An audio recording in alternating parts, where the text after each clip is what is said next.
everybody, and welcome. This is the Apostate Prophet. How is everybody doing? Are we using our fake voices? Oh, yeah. Yes, absolutely. Who uses fake voices like these? Is these like newscaster voices? Newscasters like us. What's up, David? How you doing? Yo, hey, how's it going? Oh, good. What's I don't know, just hanging out. I just recorded a video. You did? Like right before I went live, I recorded a video. What's it about? So I was making fun of atheism pretty hard. Atheism. So get ready to cry. I should put you in the front with like tears running down your face or something. How dare you? No, I was talking about Bill Maher. Well, I guess everyone's going to see it, but I was talking about Bill Maher. I took these clips and he's talking about and the new generation's becoming atheists. And I mean, this is the first generation that's more that's minority Christian. He's talking about it's great. And there's all these other clips where he's talking about this new generation is the dumbest, most gullible generation that's ever lived. It's like, wait a minute. Okay. What the heck? That's funny. How are you not? I have to give you that. That's funny. How are you not putting these things together? So anyway, I went ahead and put them together since Bill couldn't figure it out. Anyway, I have to give you that. That is funny. Didn't he? He just started I guess it's not just. He started that like a year ago or so. He started a new podcast where he's just sitting there and yeah, Club Random. Yeah, getting high and drinking. Yeah, he sits there smoking weed and then talking to like Jordan Peterson and stuff. Which I mean, it's like a funny idea. I'm not going to do it, but it's a funny idea, right? Like it's a funny idea. Like sitting there smoking weed and drinking and having conversations about philosophy and psychology and all this stuff. The funny thing is, I watched a few clips of his podcast, and it looks like he can't really handle the stuff that he's smoking and drinking because he seems very, very goofy when he's talking to the people, and it's kind of funny. Well, that is funny because that's like that was Plato's Symposium. They're at a drinking party and they're all getting drunk and talking about philosophy and what love is and stuff. Oh yeah, and then Socrates is the one who can like drink and not really get drunk, so he maintains his control over his faculties. Anyway, that's kind of what made it funny, is that all these dudes are drunk out of their minds and discussing what love is. So I guess that's a similar idea to symposium. Literally means drinking or something, right? Drinking together, I think. No, it's about simping. What? Oh, hey, we should make something symposium. That's a good idea. That's funny. That is funny. Hello, everybody. Hello, chat. What's up? How is everybody doing? Moshe Cohen already made this whole live stream very sus by making a super chat in the Israeli currency and said, "Gotta go to sleep. It's getting hard to catch you guys live. Just wanted to say keep up the good work. Good night, and stay away from Islam." Thank you, Moshe. Wait, so you got some shekels here? Got some shekels here. Now we have to defend the Talmud, and you see they're being paid to defend. Also, what is this? AZLUSG said, "Hello, I'm wondering, even though this is a lunatic idea, if you have ever considered interviewing Aysel Sengun. She's Turkish German like you." I would never trust a Turkish German person on a live stream, so it's gonna be hard no for me. I don't think I've ever heard of that person, but I might look into it. I don't know. I'll see. That's an interesting idea. That's a pretty cool name too, Aysel. I will see. Did you guys hear that the eminent scholar Sir Whitemead proved that Muhammad was a Christian and his followers changed everything after he died? I think so. I think we're pretty sure about that. Yeah. I want to see this Sir Whitemead finally do a debate or something like that, because I mean, he's the one who's out there proving everything. That is funny. Okay, so today we want to talk about SNEAKO and SNEAKO's recent conversation, the recent monologues, recent streams on his Rumble account. But I should also note here that SNEAKO is not allowed on YouTube. He was banned from YouTube permanently quite a while ago, I think a year ago, for behaving in very, very wild, bad ways. What was that? Was that for Jewish stuff, or was it for like saying feminists need to be raped or something like that? I think it was the feminists rape stuff, because he was banned shortly after that. I don't think he actually gave a proper reason. He never really told people why he was banned specifically. But there was that one stream where, and I clipped that and showed that on a video that I made about him, where he's talking about this feminist streamer, YouTuber, and he basically says she just needs to get a good, and then it like emulates or simulates beating her and saying come here, and her saying and stuff like that. It's very messed up, you know. It's that's why he was banned, I think. That's similar to the mentality is similar to like Muhammad Hijab. Remember when he was saying that that women in the West who are critical of Islam, deep down they want to be raped. They want a real man to come and take over and rape them and stuff. Makes complete sense, of course. Yeah. It's interesting these guys all find the same religion. That's a big surprise. We don't know why. We do not know why. We have no idea why. And we will never know. It's a mystery entirely. So recently, SNEAKO made a stream where he was reviewing stuff that is completely unrelated to Islam. Actually, he was reviewing some documentary from Alex Jones and reacting to it. And on that stream, he started expressing some things like, guys, I don't know what to do in my free time. Like there's nothing to do in it. There's nothing you can do in Islam. Well, guys, chat, what can you do in Islam? What is allowed to do? Everything is haram.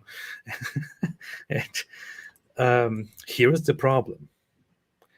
I initially marked the timestamp of that video and thought, oh, this is a nice thing to talk about.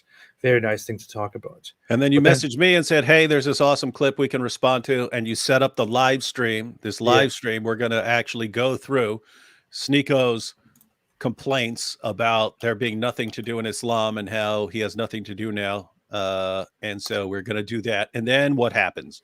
And then what happened? Then I'm like, okay, I saved the link, I saved the timestamp. Now let me go to that video and have a look at specifically which part of it we want to talk about, because it was very, very good. And then I go on it, I click the link, and I see this.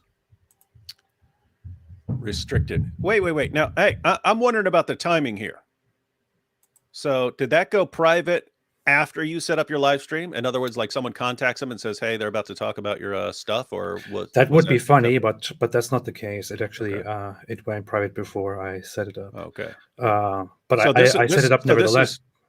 Yeah, go ahead. Oh, so no, I'm just saying, so this is probably like people watched it and complained to him. It wasn't about us, we're going to talk about it or anything. It was just, hey, dude, you're talking about how you've got nothing to do now because there's nothing to do in Islam that you're allowed to do, that you like doing. You're not allowed to do anything that you like doing.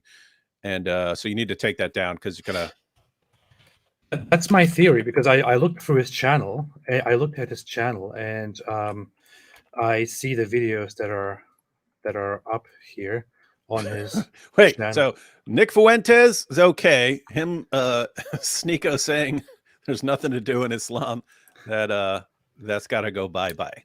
Yeah, I checked out his channel here, his last videos. He makes pretty decent thumbnails there. Yeah, I guess he pays somebody who. Yeah. I think I know the person who actually does these. The person contacted me, and probably you too.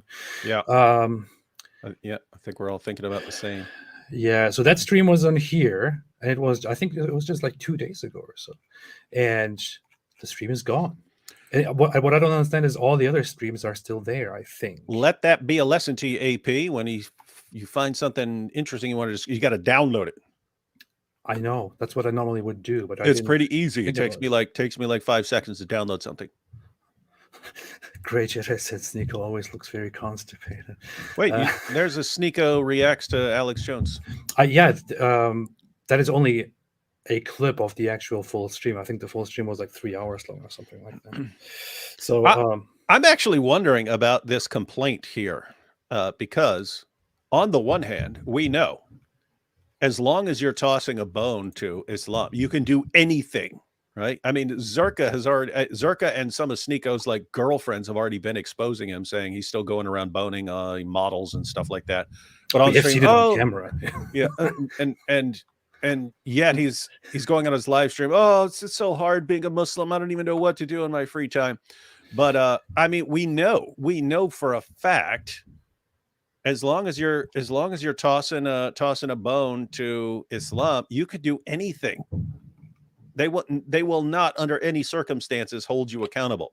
He could be drinking, he could be getting high, he could be boning 10 different models a day. As long as at the end of it he says, "Oh, but it's time to go to the mosque." They'll, "Alhamdulillah, our hero SNEAKO." Yeah, and Sheikh Uthman meets up with him, and he acts like this is the new standard for. This is the Mahdi. He will save the Muslims. He's going to save him. So I don't know. This is very, very strange. And I even looked through YouTube to see, because people upload his videos on YouTube as well in long form, and I'm looking for it, and I can't find it anywhere. I'm like, what in the world? How is this even possible? I search for it on other platforms. I can't find it anywhere. I do still have a few things that I wanted to talk about, regardless on this stream. Just to be clear for everyone who's tuning in, SNEAKO posted during a live stream, starts complaining that there's nothing to do now that he's a Muslim. Then he made that video private because we were going to discuss it, but now we can't. And so this entire live stream has basically been destroyed because of SNEAKO privatizing his video. But you've got a couple other related issues on this topic. Yeah, Okay. yeah. But I can basically summarize what he was saying, because I saw it. It's actually my wife who brought it to my attention, who said, "Hey, you have to see this," and she gave me the timestamp, and I started watching it while she was still there, and I found it hilarious, and made a note and thought, I'm going to talk about this. But wait, is it possible for all non-Muslims to come together to deal with jihadi threat, just like USA, Russia put aside the differences, came together to beat Nazis? Not unless there is a huge war going on, I would say. David the Goliath. I don't think so. So I can quickly describe what he did say, although it would be very nice to watch it. What he did say was, he was talking about all the things that he used to do in his free time in the past. I don't know, going to the club, dancing, having all kinds of fun time, listening to music and this and that. And he was basically listing and was explaining to his audience, I want to do this, but that is haram. I want to do that, and that is also haram. I want to do this, that is haram. And he was like, Chad, what is there to do in Islam? What can you do in Islam in your own free time? There is nothing you can do. What am I supposed to do? Everything is haram. Even I don't play games. It's very simple. If you're in a place like Pakistan, you go around burning churches down, and if you're in the West, you can run around complaining to be a victim. It's easy. Yeah, this is pretty straightforward there, SNEAKO. Yeah. And by the way, notice, I mean, because we saw it with Tate. I mean, Tate, after his conversion, was literally on Twitter claiming to be God, claiming to be the Savior, claiming to be Lord. And in every case, they just made excuses for him. Oh, but he's new. He doesn't know any better. SNEAKO, you've got like a 2 to 5 year window where you can do absolutely anything you want because of your popularity. And all they will say is, oh, but he's new. It's okay if he's still going to the club and boning all these chicks and drinking and all this stuff. It's all fine. They'll defend you. He doesn't know any better. While I was looking for that, I saw a few other things that he did, and this is kind of funny. And I thought, man, I'm kind of entertained by this guy. Like he's having a long stream, and during the stream, Muslims keep telling him, play Nasheed, and he's like, what is Nasheed? What is Nasheed? And then I guess somebody sent him a link. Nasheed is Islamic music. It's a book that was taken out of the Quran. Just like the Council of Nicaea was taken out of the Bible, SNEAKO. He starts listening to it, and he has this very fun reaction to it, and he's trying to act like he's very touched by it. But let's just look at that for a second. Wait a minute, did I share my? I bet I didn't share my sound, right? Okay, let's see. Share system audio. Okay, here. Okay. Real quick, and we go back to comment. It sounds like the Chipmunks doing a nasheed. We're the Chipmunks. Look at his face. What is that? What's up with? I mean, what is that though? That sounds. I mean, I've heard way cooler ones than that. I know this sounds horrible. And why The lower voice ones are better. And they got this. It sounds like Dylan Mulvaney doing a nasheed. You know my intro music from the stream on the streams. That's the best nasheed. I don't know why this is just a bunch of kids that are being tortured and singing. We're the jihadis. Chipmunks. C-H-I. C-H-I-M. Look at the reaction. Look at his face. وأعجب من مريدك وهو يدري بأنك في الورى أم العجاب ولولا أن لي معنى جميلا لبعت المكس فيها بالذهب. Good actor. Oh, he's hypnotized. He's in a trance. Allahu Akbar!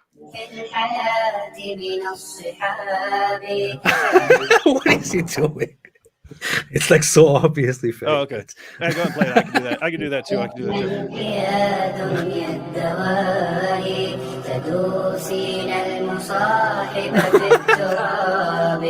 وأعجب من مريدك وهو يدري بأنك في الورى أم العجاب ولولا أن لي معنى جميلا لبعت المكس فيها بالذهب رأيت الله في الكون ربا جميلا. Look at that, David. You have to see that. رأيت الله في الكون ربا جميع الكائنات له تحابي شواهد أنه فرد جليل على رغم المجاهد. That shit was fire. Garbage. I wouldn't even say that about all the. I mean, they're all garbage in their meaning, but some of them actually sound significantly better than that garbage. Look at what some people post here. W ISIS. No, that's a win ISIS. He's obviously not impressed, and no, he screamed. Now get me out of here! What is this? This is what he does nowadays. That's very, very fun. That's powerful stuff, man. Powerful stuff. Powerful. But hey, it was somewhere here in the video, in the very stream where he was reviewing this. He reviews an Alex Jones documentary about the Crusades and Islam and Christianity and stuff like that. And I made a few bookmarks here while I was going through that, just to highlight a few things very quickly. Alex Jones did a documentary about the Crusades. That they were now of the Crusades. Well, what happened was all the frogs turned gay, so the Crusaders had to go down and take out all these gay frogs. Muslims were enemies of Christ. They waged wars against non-combatants and enslaved women and children. Muslims are not enemies of Christ. Why do you not understand that Jesus, peace be upon him, was talked about? He gets triggered by it. He doesn't understand the context here. The narrator here is saying what Christians knew about Islam at the time of the First Crusade was Muslims were enemies of Christ. So the narrator here is saying this is what people knew about Muslims. This is what they thought. That was their impression. But SNEAKO is like, Muslims are not enemies of Christ. In the Quran, I think he's mentioned more times than Muhammad, peace be upon him. But Jesus is extremely respected. We love Jesus. I love Jesus. Is it even haram to say Jesus is king? Yes. I would say Muhammad. I would say the prophets are kings. You're a king. I'm a king. It's a respectful thing to say. I don't think there's anything wrong with me saying Christ is king. It's a slogan. I don't think that slogan has that much meaning. But David, what does Christ is king mean? I mean, it's funny. They call him the Messiah, but they seem to have no concept of what the Messiah is. The Messiah is king of the world, ladies and gentlemen. So I don't know what to do when Islam gives him the title of the Messiah. So he's the anointed king of Israel and of the world. And these guys are going along with it, not realizing what they're saying. Yeah. Jesus is king right now. King of kings. But this guy is saying it, but he doesn't. He just gives a modern slang twist to it, like a cool twist to it. It was like, hey, yeah, Jesus is king. Yeah, because he said that. I He can said still that. say it. He said that in at Nick Fuentes rally. He got up and said, "Christ is king," and then all the gripers cheered. Maybe a Sheikh Uthman or some other Muslim should sit down with him and explain to him why that is a little bit problematic. But of course, their focus is just on applauding him and presenting him as the new face of Islam, so that more people like him can become Muslims. And they still don't understand the issue of what are you talking about? We believe in Jesus. We believe in Jesus. We love Jesus, and so on. But it's like this completely, like, it's false. No matter how their view of Jesus is completely wrong. No matter how you look at it. If you just go with what the texts say, then they are obviously not respecting Jesus because they're disrespecting what he said. Or if you just go with like the historical Jesus, even from an atheistic or agnostic perspective, it still doesn't line up with Islam. You can look at this any way you want. You can go to any source on Jesus you want. It does not line up with Islam. And so the only comparison here for them to get the point is for people to, like Christians can say, well, I believe in Muhammad, but I believe he was a devout Christian who proclaimed the doctrine of the Trinity, but his followers later corrupted his message. But hey, we love Muhammad. Yeah, but see, I love Muhammad. I love the Christian Trinitarian Muhammad who proclaimed that Jesus is Lord, who died on the cross for sins and rose from the dead. See, I love that Muhammad. In fact, I respect Muhammad more than you Muslims because I tell the truth about Muhammad. I tell the truth that he believed in the Trinity and that his followers later came and corrupted his message. See how much I respect him? Now, guys, this is what's amazing, AP. Any Muslim who just heard that would say, that's not respecting Muhammad. That's completely insane and idiotic. Great. Now you know how we feel, guys, when we believe in Muhammad. Well, I mean, we believe in Jesus. We just, we reject everything about him. I think Muhammad was the greatest prankster in history, and he did a very good job, like at fooling and pranking people. I think in that way, I respect Muhammad. Yeah, because you like pranks.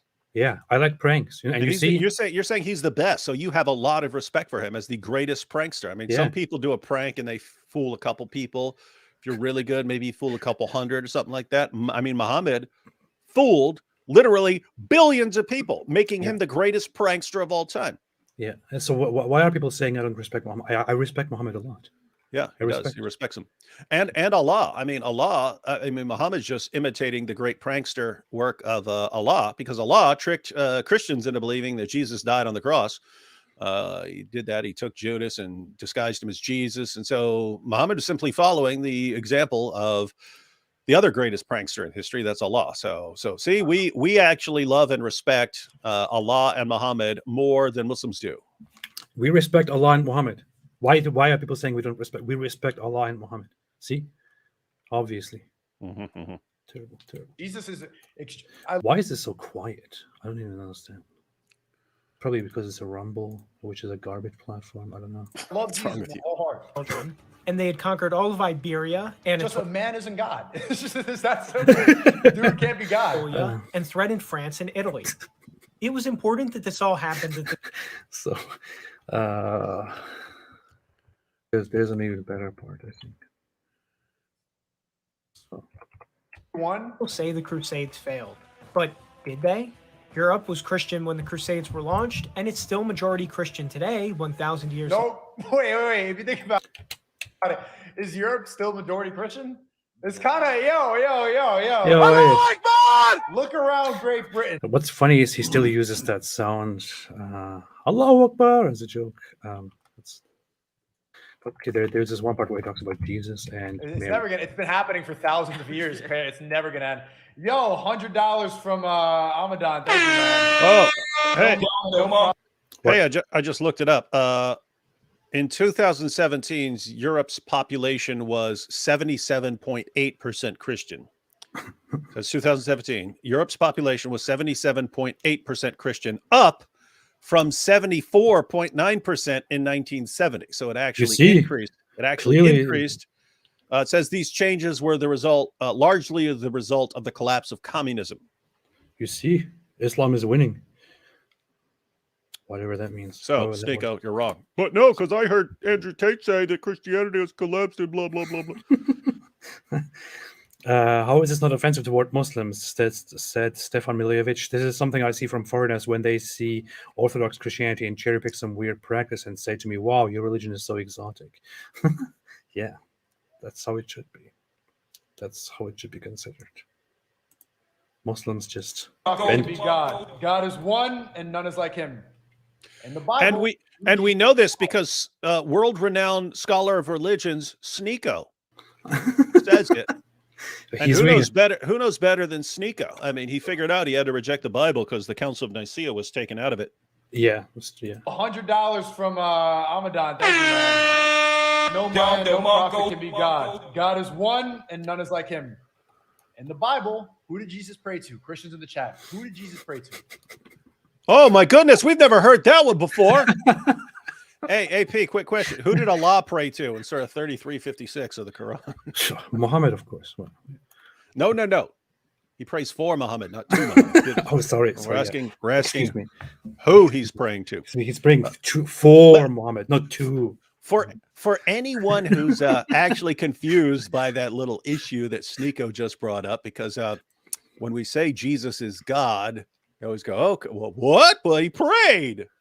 Yeah, you can't leave out the whole incarnation part. You can't leave out the whole Trinity part and the incarnation part. That Father and Son have a relationship for all eternity. For all eternity, they have this relationship. Then the Son, incarnate as Jesus, is he going to be an atheist, or is he going to continue that relationship with the Father? In which case, as a man, how would he do that? Through prayer. See, guys, you can reject it. You can say, I don't believe in the Trinity. I don't believe in the incarnation. You can say all of that, but at least be clear on what you're rejecting. You act like we're Unitarians who don't believe in the incarnation, then you attack us based on that position. The point is, assume, for hypothetically, God is a Trinity, and then assume hypothetically the Son enters creation as a man, Jesus of Nazareth. Would he then continue speaking to the Father? Yeah.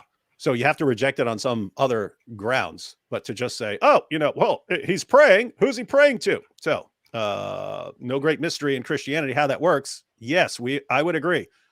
The Christian view does not make sense apart from the Trinity and the incarnation. But we're Trinitarians who believe in the incarnation, so you can't dismiss it on those grounds. With that said, who's Allah praying to in Surah 33, verse 56 of the Quran? It says he's praying. It says he and the angels pray, so you pray for Muhammad. Allah and the angels pray for Muhammad, so you pray for Muhammad. Who's Allah praying to? Notice you got two options. He's praying to himself, or he's praying to someone else who would then be greater than him. Those are options. Beautiful. But notice, either way, so either Allah is praying to himself, or he's praying to someone else who is greater than him. Those are the options available to you. If you don't have a problem with either one of those options, then even if we ignore the Trinity and the incarnation, what would you be complaining about Jesus for? Because that's what you say about Jesus. Oh, he's praying. Is he praying to himself, or is he praying to someone else? My goodness, man. It's not like this. It's like they build the confusion into their claims rather than act. And this goes right back to Islam. I mean, keep in mind, the Allah of the Quran doesn't understand what Christians believe any better than SNEAKO does. Allah does not understand Christianity better than SNEAKO, who knows absolutely nothing. Oh, you have to. You should wait and see what he says next about that. Well, I'm just finding that interesting because we're sitting there thinking, this is so stupid. I know, but I'm thinking Allah in the Quran actually knows less about Christianity than SNEAKO does. Right? Like, Muslims, your God does not rise to the level of SNEAKO in his knowledge of other religions. Hold that thought. Look at this. One God. Sounds like Jesus was a Muslim. Mashallah. God is one and there's none like him. God is unimaginable and cannot be compared to anything. We should all believe in that God. Plain and simple. We love Jesus, Moses, Muhammad. Peace be upon all of them. And Abraham. Wait. Very simple. It's very simple. As long as you ignore everything. Just look, go with God. Look what he's going to say now. Look. Prayed like a Muslim. Look. Yeah, like God prayed to himself. You realize that? But like, it just makes no sense. If Jesus is God, what? Imagine God, imagine God. Please, can my family, bro, what? So wait, Jesus is the Son of God, right? No, I mean, that's what Christians believe. But and it's like, how could look at his reasoning now? I'm looking at the comments. Allahu Akbar! Oh, so great! It's so great! Yeah, I love it. You're almost as ignorant as our God is. But he's going to give a reason now, and I want you to hear that. That's reason. going to be good. Jesus be the sole Son of God without a mother? Who's the mother of God? If God is the father of Jesus, who's the mom? You're asking the wrong person. You see what I'm saying? Like, it doesn't make any sense. Where did you hear that before, that argument, David? Jesus is a person, was a person like all the other people. And of course, he was a prophet. And like, how is no one pointing out? Okay, guys, so you have the Quran. And in the Quran, Allah says, how can they say Allah has a son when he has no wife or partner or consort, or however you want to translate it? How can they say Allah has a son when he has no wife? So the message of the Quran is that Allah would need a wife in order to have sex with if he wanted to have a son. So that's one issue. Notice Allah has no clue what we mean when we say Jesus is the Son of God. We're not talking about God producing an offspring in some sort of biological sense. So that's one issue. The other issue is the Quran completely contradicts itself on this point, because when Mary is approached by the angel Gabriel, tells her she's going to have a son, she replies, how can I have a son when no man has touched me? And the angel's response, again, it's the angel Gabriel according to Muslims, not according to what the Quran says. But the angel appears and says, you're going to have a son. She says, how can I have a son when no man has touched me? And he replies, it's easy for Allah. He just has to say be, and it is. So notice, if Allah is going to have a son, can't happen. It's impossible unless he has sexual intercourse with a woman to produce an offspring. But Mary, who raises the exact same objection, how can I, who haven't been touched by a man, have a son? And it's, what are you talking about? It's easy for Allah. He can just do that. Boom, son. Boom, son. Boom, son. Boom, son. Boom, son. There's no problem at all. So notice the contradiction. You can't have a son without a husband and wife, or male and female, according to Allah. But also according to Allah, no, you don't need both. You just, you can just have one. And that's fine. It's easy. It's easy for him. He can do whatever he wants. And that's a very nice thing here to bring up. So here is this verse. It says, she said, my Lord, how will I have a child when no man has touched me? The angel said, such is Allah. He creates what he wills. When he decrees a matter, he only says to it, be, and it is. See? It's easy for him. It's very, very easy. He just says be. And just says be, son. He says be. And just says be, son. And here, on the other hand, in chapter 6, verse 101, you say he is the originator of the heavens and the earth. How could he have a son when he does not have a companion? It's impossible. And he created all things. Possibly, it is no possible way for the creator of the universe to make it. Keep in mind, we're not even talking about Christian theology now. This has nothing to do with Christian theology. He doesn't understand it. He thinks we're talking about. We're just saying, if God, according to Islam, wanted to make a son, no, it's impossible. He can't do it without a wife. And then Mary, hey, how can I have a son without having a husband? What are you talking about? It's easy. Watch. Boom. Done. B. There's your son. Pow. B. There he is. Boom. It's so easy. He can just boom do that. Oh, okay, so if he wants to make a son, he can just do that. No, it depends on what we're talking about. Yeah. See, this is look at it this way. Let's say this here is one person, okay, and this one is the other person. This is a discussion, a debate. This person says, how could he have a son when he does not have a companion and he created all things? And the other person comes in and says, such is Allah. He creates what he wills. When he decrees a matter, he only says, be, and it is. Be, son. Yeah. See? The Quran is like, this here is the idiot here who's like, how can this even work? How is this even possible? And then this other guy here comes like, this here is the genius. He comes, you idiot. You idiot. This is Allah. He creates what he wills. He just says, be, and it comes into existence. But hey, wait a minute. This is both the same person. It's both Allah revealing these verses. How did that happen? How did that happen? Oh, no. One of life's great mysteries. Well, how can the word of the same God be in contradiction? Well, he is Allah. He's the creator of everything. He just says be, and then there's a contradiction. See? You see? You want to understand how there could be a contradiction? How can there be a contradiction if you are Lord? Easy. I just say be. There's the contradiction. Pow. Yeah. In your face. Oh, Yeah. contradiction. Pow. Ooh. Contradiction. Pow. B, contradiction. There you have it. Contradiction. B, contradiction. So, SNEAKO, there's your question answered.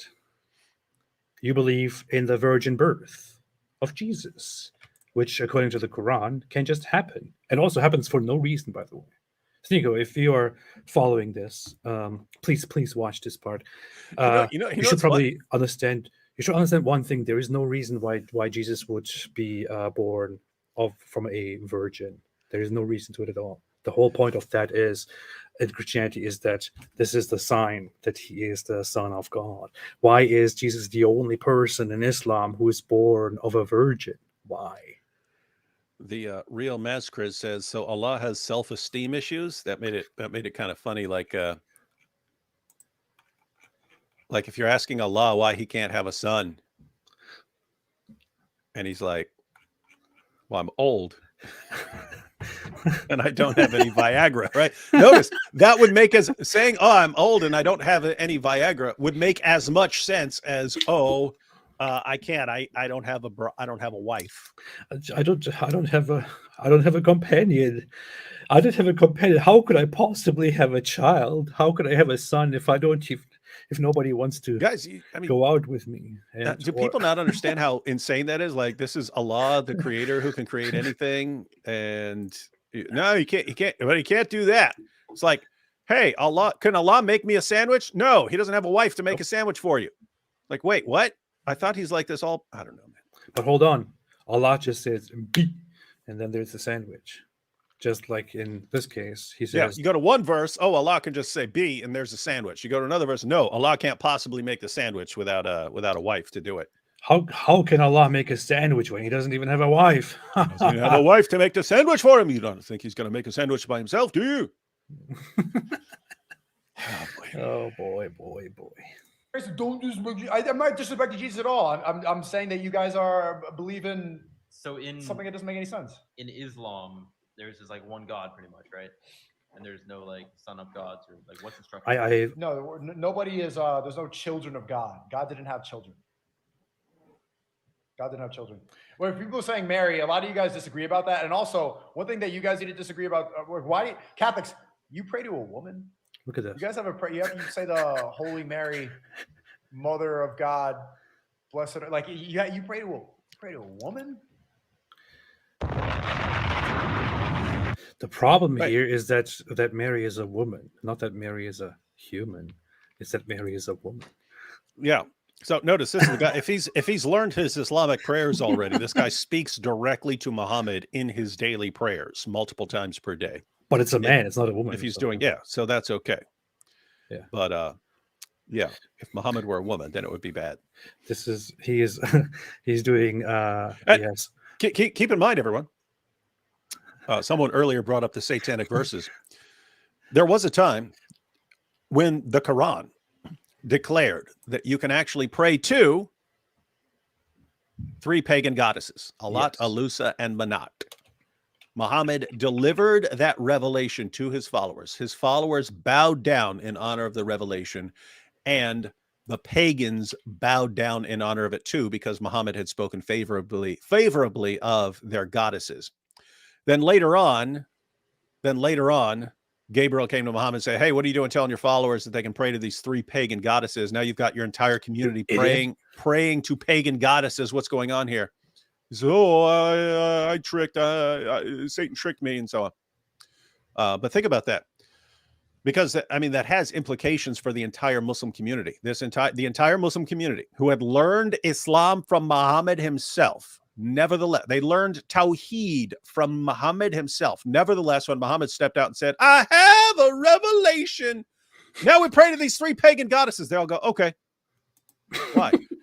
Because they hadn't been trained with any sort of accurate theology or anything like that. They've been trained to obey, to mindlessly agree with Muhammad on everything. If he had come out and said, hey, guys, now we're praying to 10,000 pagan goddesses, they'd have done that in a heartbeat. Yeah.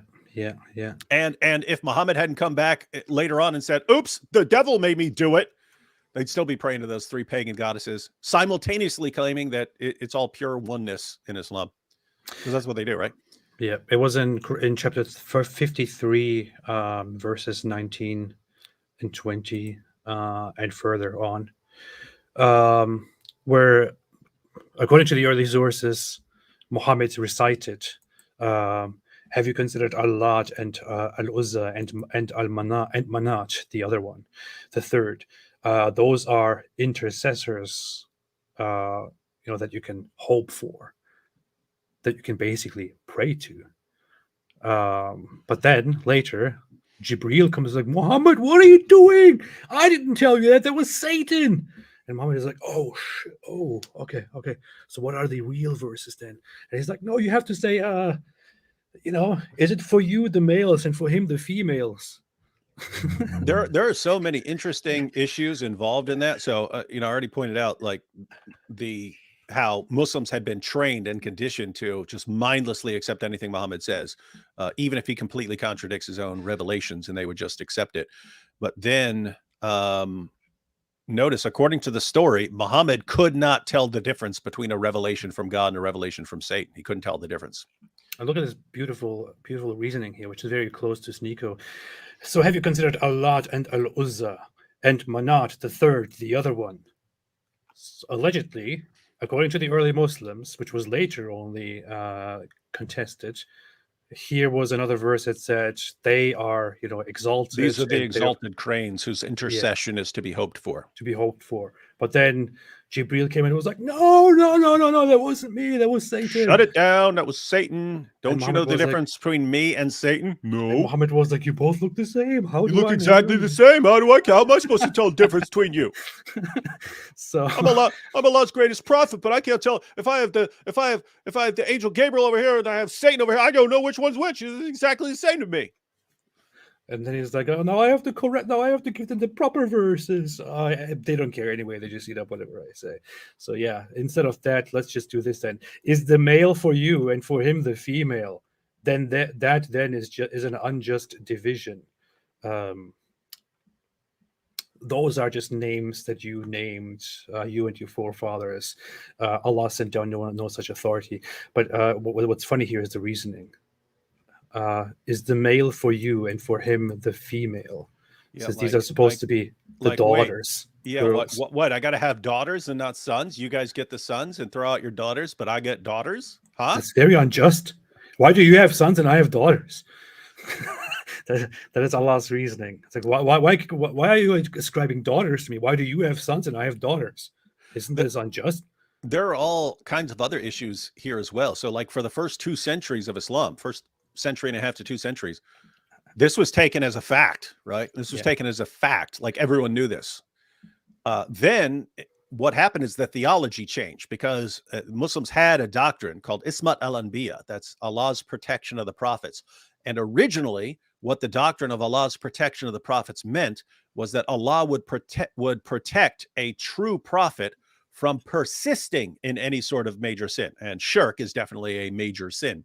So Allah would not allow a true prophet to persist in a sin like shirk. He would take him out of it. And so notice, this story fit perfectly with that. This story fit perfectly with that. Like Muhammad promotes polytheism. He tells his followers that they can pray to these pagan goddesses and so on. He's promoting shirk, the worst possible sin. But Allah takes him out of that. He gets him out of it. So that fit perfectly. Eventually, their theology changed. Their doctrine changed because it was evolving. Their doctrine changed to Allah will protect his true prophets from committing any sort of major sin. And once you've declared that Allah will protect your prophet from any major sin, you obviously can't have your prophet delivering verses from the devil, convincing people to pray to pagan goddesses. So they started scrubbing it from their sources. And so you see how, I mean, they literally rewrite the history of their prophet based on their evolving theology and theological conflict. So they rewrote the history of Muhammad to do away with that story. And the one final additional problem, I mean, there are more, but another big one is that Muhammad eventually replaces this with things that are every bit as pagan, but they just don't see it. So notice the idea that the Alat, Alus, and Manat are these exalted cranes whose intercession is to be hoped for, is that, you know, we read in the Muslim sources that Allah has to lower down to the nearest heaven and stuff to hear people's prayers and so on. The idea of Alat, Alus, and Manat, they would carry your prayers up to Allah. So that's why they're intercessors. They intercede for you with Allah. So they're these like bird goddesses. That's why they're called exalted cranes. But notice, in the Hadith, Muhammad says the same thing about chapters of the Quran. He describes these chapters of the Quran as flocks of birds who intercede for you with Allah. So notice, I mean, any Muslim right now, if you said, hey, would Alat, Alus, and Manat be a bunch of pagan nonsense? Would that be pagan if you had Alat, Alus, and Manat, these three bird deities interceding with Allah for you? Would that be pagan? Oh, yes, that would be pagan. That would be associating partners with Allah. Okay. Well, what if it's chapters of the Quran that are conscious, that have their own personalities and memories, that have their own cognitive abilities, they're personal agents? What if they're actually flocks of birds that are interceding for you on your behalf with Allah? Is that pagan? No, it's not. That's pure monotheism. It's interesting. It's like Muhammad takes all of the elements of paganism of his time and he just gives them, he inserts himself in there. He inserts the black stone in there. He inserts chapters of the Quran in there. It's like replacement paganism. It's every element that you had in paganism. He gives you an Islamic substitute that does the exact same thing, but it's somehow pure monotheism when he says it. Yeah. I don't know why there are a bunch of SNEAKO fans in the chat. It's very interesting. Maybe they're trying to imitate Nick Fuentes and his troll army. That'd be cool. That'd be funny. SNEAKO fans, if you want to say something, make a super chat. At least $50. I will respond to it then. Yeah. Hey, SNEAKO fans, if you want us to say something. Plus, I will turn on subscriber mode. So while you're here, please subscribe and leave a super chat, and I will read your message. So for those who weren't there at the very beginning to catch what happened, the issue here is I wanted to specifically talk about one stream where SNEAKO was expressing that there is nothing to do in Islam, and Islam is very boring and he doesn't know what to do, and he was asking the chat for help because, you know, he can't do anything. What do you do? What is not haram in Islam? But the chat couldn't give him any answers, and that was a very, very interesting moment. But unfortunately that stream is taken down. It's not there anymore. It is taken down, maybe because somebody told him that is very inappropriate. I don't know why, but that stream is gone. It's not here anymore. Yeah, I mean, it's similar with like Andrew Tate taking down some things that Muslims were like, you need to take that down. It's like when he challenged people, I dare you to try desecrating the Quran like this, and a bunch of people did it. Like, hey, Tate, you need to take that stuff down, man. And he took it down. So it's SNEAKO. If you want to be the champion of the Islamic community and under their ongoing protection and to receive all the blessings associated therewith, you have to be encouraging Muslims and telling them that it's great and not saying how much it sucks. Inshallah. Snide said, haven't been able to catch any streams from you or David in a while, but hey, I can finally donate. Thanks again for the unban. God bless. Oh yeah, Snide is is somebody who I accidentally banned for some reason from this channel. Accidentally. I don't know why it happened. Maybe because he was making too many super chats or something, and I thought, okay, yeah, I'm done with this. Get out of here. And so I blocked and banned this person for some reason. But then he went on to David's channel and said, "Hey, why am I banned on your channel?" And I could not explain why. So I found Snide and unbanned Snide again. And thank you very much. Justice. I appreciate it. Justice has been served. Glad to have you back. Riziko LP said, your opinion on the German left, which defends Isla. La Isla. No, I don't know. I don't follow much about the German politics anymore. Germany has a party that is called Die Linke, which is literally the left. And they are pretty much socialists. And they have I think they even had like fighting Islamophobia on their website as one of the core values that they care about so much. Isn't this interesting that it's, I mean, now they're trying to build bridges with like the far right. But I mean, for decades, Islam has been linked to the extreme far left, when the extreme far left would be the first thing wiped out if Islam ever took over. Yeah. And so it was just sort of, let's lump everyone together that considers themselves victims in some way, and we'll all be on the same side. Yeah, this is the party, Die Linke, the left, where they have among their stuff that they want to do is to fight Islamophobia or animosity to Islam. Islamfeindlichkeit, ja. Islamfeindlichkeit, yeah. It's Ich mag das. But what I find so funny about this is a party like this would be brutally attacked in Muslim countries and wouldn't be tolerated very much with their social political ideas. But in Europe, they think, oh, we have to care about Islamophobia. We have to do something about this. It's just ridiculous, man. Have some self-awareness. Idiots. Well, they're finding out.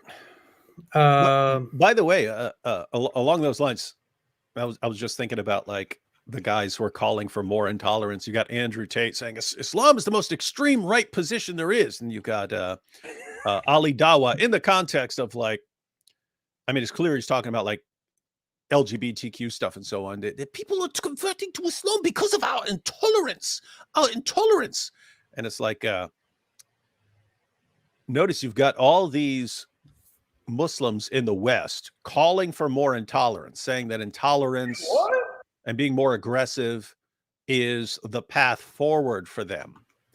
And then, you know, you actually see the results of that. I mean, you see the impact that attitude already existed in places like Pakistan. You see they're running around burning churches and so on.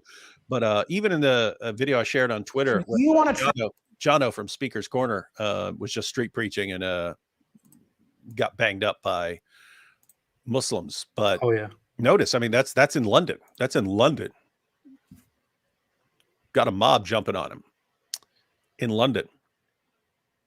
So it's like, and you know, what do you say when, you know, Hatoun gets hit in the face, Hatoun gets stabbed. They actually stopped a guy on his way to go kill her. And then you've got people like Ali Dawa saying that more intolerance is the way to go. And then he doesn't actually do it. It's other people who actually go out and do it. But you've got the preachers calling for intolerance and violence and so on. And then you've got the people actually going out and doing it. And it all seems totally fine with everyone. And look at this. Speaking of all of that, all of those beautiful values, let's listen to this. Impossible. Does the friendship mean a lot? Friendship with men. You know this video. Oh yeah, I like that. Oh, you give them a little slap. I remember this. Yeah. I think you just got to give them a little slap like Muhammad. Look what SNEAKO says now. That's one of the pleasures of golf as well. I'm not mad. I don't like playing golf with women, no matter how good they are. I really don't. Your wife Women don't play golf. plays golf. She's a very good golfer, yeah. Oh, apparently they do. You But don't I like to play with very her. often with her, no. Why not? Because I don't like playing golf with women. Why not? I like the company of men better at golf. Why? It's very difficult to explain. It's just It's not that difficult to explain. Women are annoying. it's more pleasurable playing golf with men than women. Years ago, you did an interview, which may come back to haunt you. Where he said that he wants to slap women, right? You know what I'm going to say, right? No. Okay. You did an interview in which you said, not the worst thing to slap a woman now and then. As I remember you... Based? Wait, Chad. No. Everybody's going to spam W domestic violence. Come on. Unless she hits first. He said, you don't do it with a clenched fist. It's better to do it with an open hand. Yeah. Remember that? Yeah. Yeah. And I didn't love that. I haven't changed my opinion. You haven't? No. You think it's good to slap a woman? No, I don't think it's good. I think it's bad? I don't think it's that bad. I think that it depends entirely on the circumstances and if it merits it. Yeah. What would merit it? Well, if you have tried If she's mouthing off. and women are pretty Actually, it almost says the exact same thing in the Quran. good at this. Dude, you gotta cut that right now. Dude, just cut that. Little intro. Little SNEAKO agrees with Sean Connery. Yeah. Intro, That then is- conclusion. I don't think it's that bad. I think that it depends entirely on the circumstances and if it merits it. Yeah. What would merit it? Well, if you have tried everything else, and women are pretty Actually, it almost If says you- the exact same thing in the Quran. If you've admonished them and banished them to beds apart, then of course you beat them. I don't know why I'm getting these horrible translations here. I'm supposed to get Sahih International only. I like that one. Here, men are in charge of women by right of what Allah has given one over the other and what they spend from their wealth. So righteous women are devoutly obedient, guarding in the absence what Allah would have them guard. But those wives from whom you fear arrogance, first advise them. Then, if they persist, forsake them in bed and finally strike them. It then says here lightly. In but brackets, it doesn't lightly. actually say that anywhere. And that is just based on opinion. But if they obey you, seek no means against them. Indeed, Allah is ever exalted and grand. So they are supposed to obey you. You first try to, if you fear arrogance, fear disobedience, you're supposed to first talk to them. If it doesn't work, separate beds or don't sleep with them. And if that doesn't work, then go and beat them. By the way, And, that fear part is actually the creepiest part of the verse, even more so than the strike them, because it's what makes you allowed to do this? What is a just cause for you to beat your wife? Well, if you simply fear arrogance or rebellion or something like that, notice your wife doesn't have to do anything. She could be the best, most obedient wife in the world. If you're just a dirtbag who's paranoid and stuff, I fear when I'm not around, she's messing around. I fear that she's going to be arrogant against me. You just beat the crap out of her. Yeah. And again, in the hadith, we see what these beatings were actually like, because you've got in Sahih al-Bukhari where a man beat his wife until her skin turned green. That's what So- Aisha said. Aisha said that the women in Islam were have suffered the most, and their skin would turn green from the beatings. With all of that said, so that's it's dirtbag position to talk about beating women, but it's funny that Sean Connery just doesn't care. Isn't that funny? Like he just does not care. Oh, of course, I haven't changed my mind on that. Of course, you just got to give him a little slap. Yeah. They can't leave it alone. They don't want to have the last word, and you give them the last word, but they're not happy with the last word. They want to say it again. Yeah, like, here they go, yak, yak, yak, yak, yak. So you give them a little slap. Really provocative situation. Then I think it's absolutely right. To give her a good slap. Yeah, absolutely. Sounds like Sean Connery is Muslim. Maybe it was true. Say, dude, you gotta cut that, man. That's awesome. SNEAKO is not doing Islam any favors here. Whenever he opens his mouth about Islam, he just says some really dumb stuff. I'm wondering why this is still up.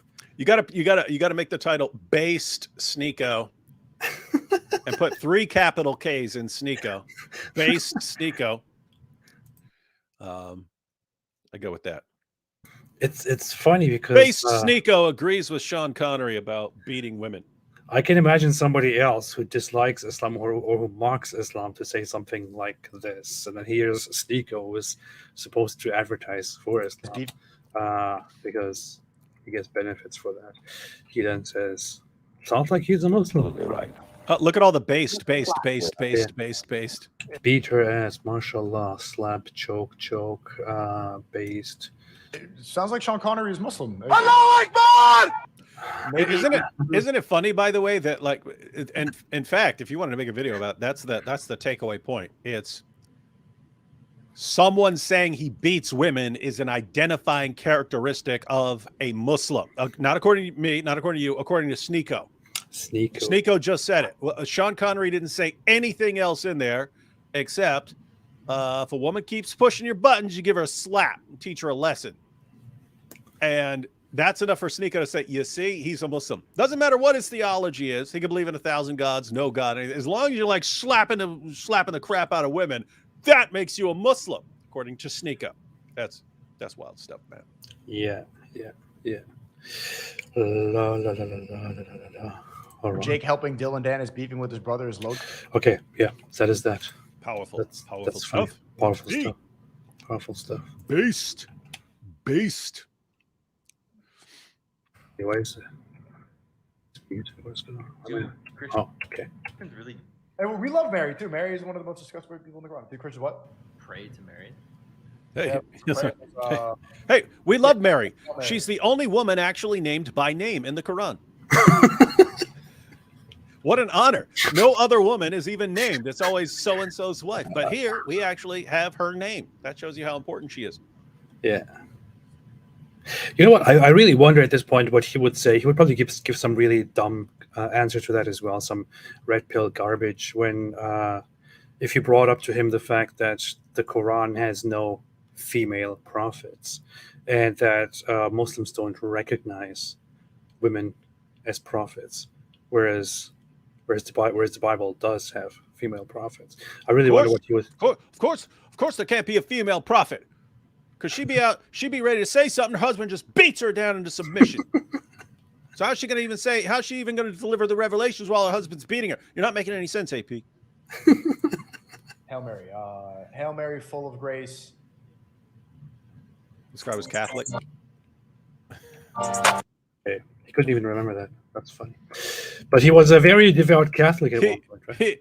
The only line of the prayer he remembered was the line from the Notorious B.I.G. song,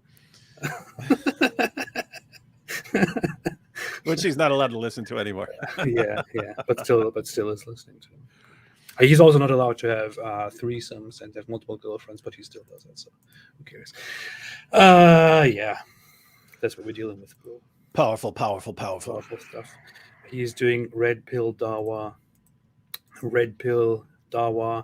where he dismisses Catholicism because Mary is a woman, and that you can't have that. It's just ridiculous, man. Boy, have you talked about the Sunni-Shia split? I mean, it seems obvious to me that the Shia are in the right, or maybe I just read Shia sources. Excuse me, lucid doggo, but even as an ex-Muslim and as a very, very, very anti-Islam person here, who is mostly against the Sunni way of thinking, I have to say Shia is definitely not in the right. I have to take a side here. I think the Shia position is pretty dumb. Yeah, my view is it's just a mess, and there's no way for us to figure it out, right? Because they're saying that Muhammad had declared that Ali is supposed to take over, and then the Sunnis say no, nope, not how it works, not how it happened, and it's like, I don't know, we weren't there, and all we have are their sources to go on, and so. Yeah, it's a big mess. I have to say, if I were Muslim, I would be Sunni, but I don't know if that's just because I've interacted way more with Sunni sources than with Shia sources over the years. I don't know. Yeah. I feel like the Shia are just bad losers. Messed up. A young defiant worshiper said, if I were a Muslim, I had 4 wives, but wanted to convert to Christianity. How do I get rid of 3 extras? You have come to the right place with this question, the young defiant worshiper. David is going to answer your question very swiftly and solve this problem once and for all. Yeah, you just pick the one you like best and keep her. Continue. Yeah. So, I mean, were all these wives Muslims? Because they're not going to be allowed to. They're not going to be allowed to marry you, be married to you, once you convert anyway. Yes. They heard it. The greatest problem in the universe has been solved. There you have it. Here by Dr. David Wood. Thank you, young defiant worshiper, for making this possible. Stop Scamming Man said, Muslim apologists insist humanity is naturally inclined to monotheism. If it was so, we shouldn't see so many civilizations which were polytheists. Also, check how easily tempted by paganism Abraham was. Quran 6:74-78. Now, hold on, Stop Scamming Man. You have David Wood here. We'll probably say the same thing. So you don't want to start a fight. Right? I've heard, but I haven't done the research on there, but I've heard that there are lots of, like, what they call these these, what do they call them? They're tribes, unreached tribes, like untouched tribes, something like that. And I've heard that they do tend towards monotheism when they find them and so on. But you're right, there's tons of polytheism down through history. And so the Muslim apologists like Ali Dawa, especially when they're claiming this guy declared. Who was that guy? You remember who that was? I forgot that guy's name. I forgot his name, but I looked into his research, and he doesn't say anything like that at all. Yeah, we actually did it. So you got Ali Dawa running around telling all his fans, because this guy has found that the children, they believe in one God, and not the Trinity, one, absolutely one. That's what they believe in as the old babies and so on. And we looked it up, and it's like, no, that's not what he said at all. There's no. What do you do? What do you do when the proponents of an ideology believe that they're allowed to just make stuff up with no repercussions, and their people never, ever, ever, ever hold them accountable? If I made something up like that and I started using it in my videos, I would get called out by Christians way before I got called out by atheists, way before I got called out by Muslims or anyone else. And I know this from experience. I've said stuff while live where I just make a mistake. So I'll give you an example. One day I was live on ABN or the Trinity channel or something like that. And I said, someone was talking about the Gospel of John and how we know what actually goes back to Jesus and so on. And I pointed out, I said, look, we have 5,800 Greek manuscripts of the Gospel of John. And so I went ahead with that. I started getting messages from Christians instantly. It's like, no, David, that's the total number of Greek manuscripts of any part of the New Testament. That's not just Gospel of John there. So the number of the manuscripts of the Gospel of John is fewer than the total number. But notice, it's like you make a mistake, they start correcting you. In Islam, it's just, hey, make up anything you want. And you can make mistakes, but you don't have to be making mistakes. You can just make things up and still be a champion of dawah. Yeah. I was just looking up what I did on that guy. So that researcher that they are referring to is Justin Barrett, who even here in this article, which highlights his findings, it says concluded that humans are naturally predisposed to believe in gods and an afterlife. It doesn't say one God. Plus, what he also says, this is very funny. Studies by Emily Reed Burdett and Justin Barrett from the University of Oxford suggest that children below the age of 5 find it easier to believe in some superhuman properties than to understand similar human limitations. Children were asked whether their mother would know the contents of a box in which she could not see. Children aged 3 believed that their mother and God would always know the contents. But by the age of 4, children start to understand that their mothers are not all-seeing and all-knowing. However, children may continue to believe in all-seeing, all-knowing supernatural agents, such as a god or gods. So with their reasoning, with Aldawa's reasoning, and these people, should we now say, oh, look, this research from this big university, he said that children are predisposed to think that their parents are almighty and all-knowing. Therefore, this is a natural belief which we all should have. Yeah, and that's the bigger problem. That is the bigger problem than Ali Dawah completely just constantly making stuff up and getting everything wrong. The problem is like this completely inconsistent methodology, where if these researchers, which is what Ali Dawah claimed, if these researchers concluded, if they somehow found that babies are born with an inclination to believe in one Unitarian deity, that's proof of Islam. That's why you should convert to Islam. This is amazing evidence. Okay, what if it's just children, they at first they believe something about their parents, and then they, can apply that to other gods and so on. Does that mean you should believe these things? No, it's completely irrelevant. And there's somehow this constant filter that goes on for the Dawah guys. There could be 10,000 pieces of information in front of them. They will fixate on the one that sort of somewhat lines up, even if you need to twist it and distort it and take it completely out of context. If it somehow can fit in with Islam, they'll go to that one piece of information out of 10,000 and say, you see, this is the proof. What about all this other stuff? No, completely irrelevant. And it's just interesting stuff. Notice they're like that with Bible verses. So you can, read verse 1 completely. You go to a Bible verse, verse 1 completely contradicts Islam. Verse 2 completely contradicts Islam. Verse 3 completely contradicts Islam. You get up to verse 16. Oh, hey, this proves that Islam is true. And I don't know what to do with that. Yeah. But gladly, Aldawa here made a super chat and said, "Keep my name out your mouth, David. Keep my name out your mouth." It'll be funny if Aldawa was actually making that super chat here. Obviously, it's some fake account pretending to be Aldawa, but that's funny. James Smith said, "Did you see Fresh and Fit saying saving kids is great, but saving grown men is better?" I have not.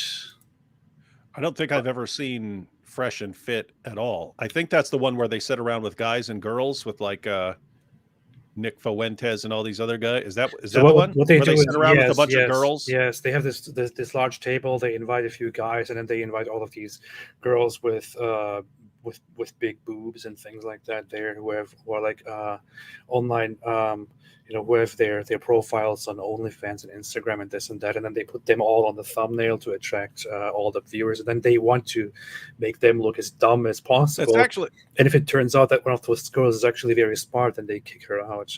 So it's one of those shows. That's actually really smart, right? So we'll just we're gonna have a conversation. We're gonna get all these OnlyFans girls on here to get viewers to watch, and we're gonna have our discussion. And then it works out for the girls because then the guys are going to their pages and stuff like that. Yeah. And that's smart. That's smart. People, I did see people pointing out that what Ali Dawah was doing when he had the Muslim guys and Muslim girls lined up, that he was trying to be like Fresh and Fit. Yeah. There were some videos that I saw. Actually, somebody else, a different streamer.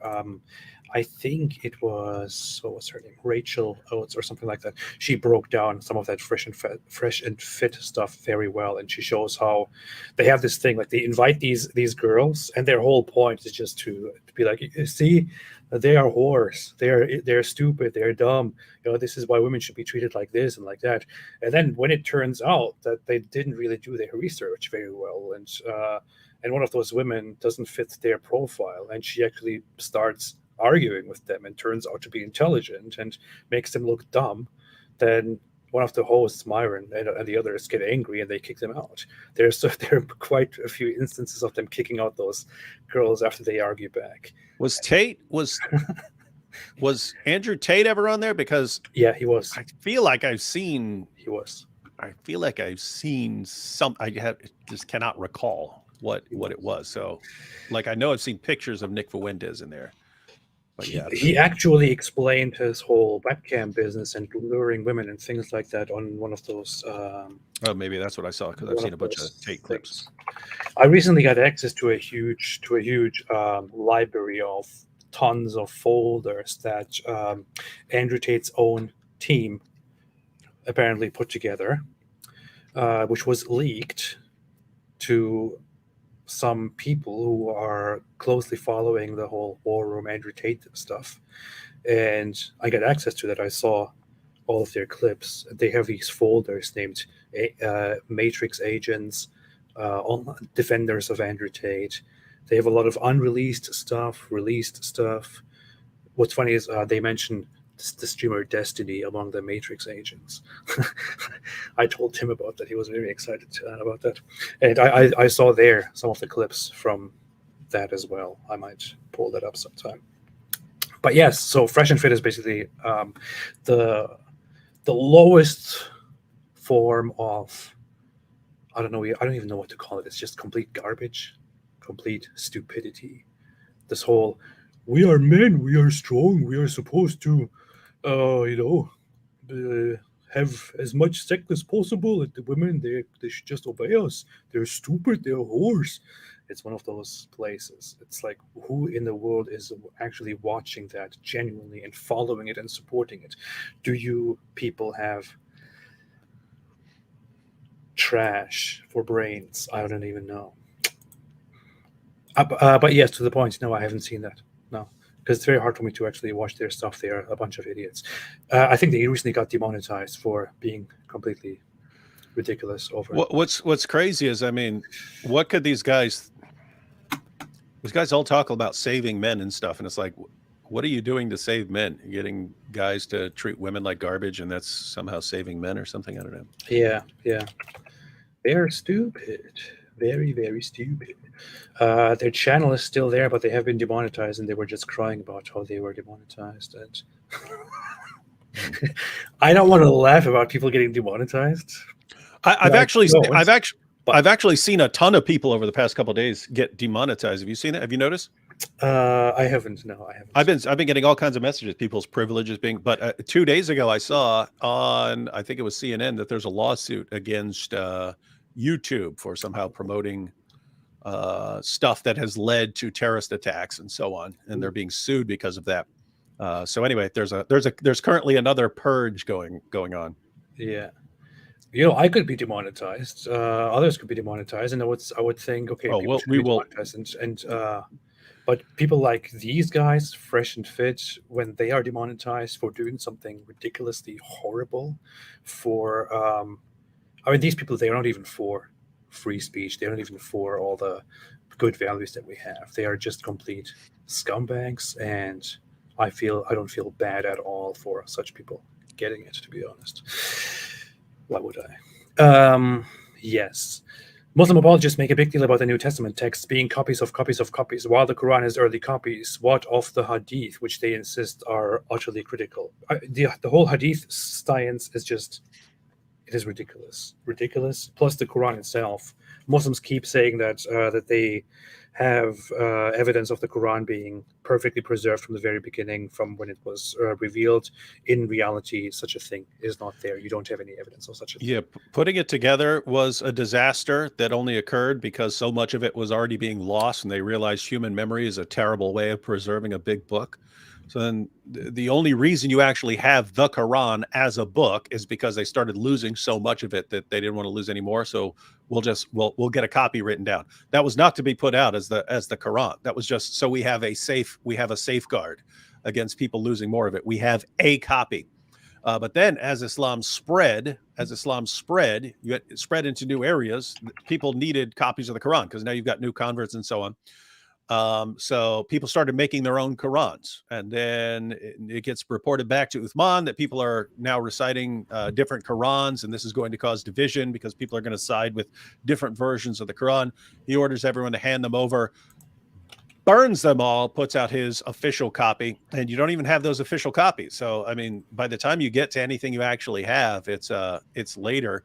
And I can't leave out the fact that in the Quran, Allah affirms the inspiration and the preservation and the authority of the Jewish and Christian scriptures. And so when Muslims say, your book's been corrupted and it was copies of copies of copies and so on, that doesn't work for Islam. Allah is protecting it.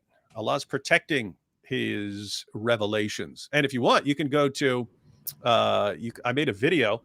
It's on my channel. You can check it out. But I went through every single Quran verse that mentions the scriptures of the Christians, every single one. And there's not one of them that even slightly hints at corruption. All the Quran ever does is affirm our scriptures. Yeah. So, in other words, they're the problem. They're the ones with the problem, not us. Powerful stuff. Powerful stuff. Goat food. Oh, actually, I got some footage of the Quran being goat food. Oh yeah, yeah. Yeah, I'm going to be releasing that when they tick me off. So, AP, we actually got funny footage. So, as you know, you've got Sunan ibn Majah. You've got Sunan ibn Majah, 1944, saying that Aisha's sheep ate these missing verses of the Quran. She had the only copy, and a sheep ate them. But there are other sources that say it was a goat. Right? So there's a disagreement about what animal ate them. Well, we actually did the experiment, and it turns out a goat is way, way, way, way, way more likely in this scenario because a goat was just way easier to get to eat the Quran, which you'll all be seeing soon enough because we record fun stuff. Anyway. That is very, very good footage. Very good stuff. It's going to be powerful.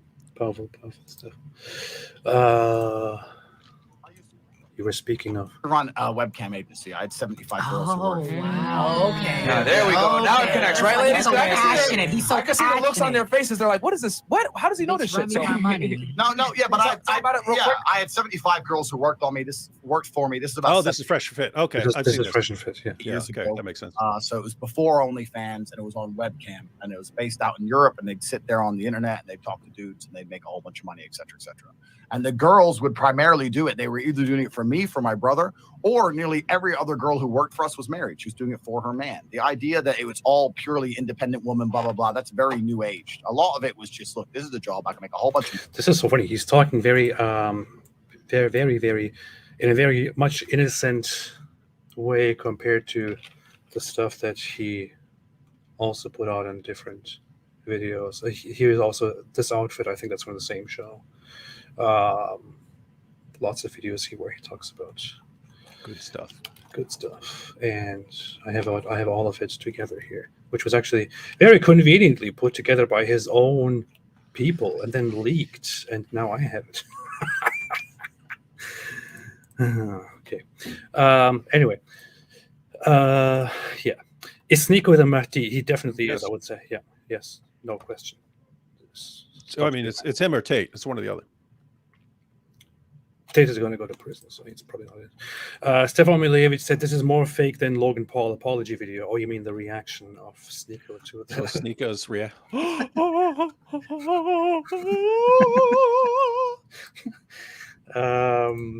Sid Dave said jihadis justify Armenian genocide as revenge for Christian Armenians and Georgians assisting Mongols to destroy the caliphate in 1258.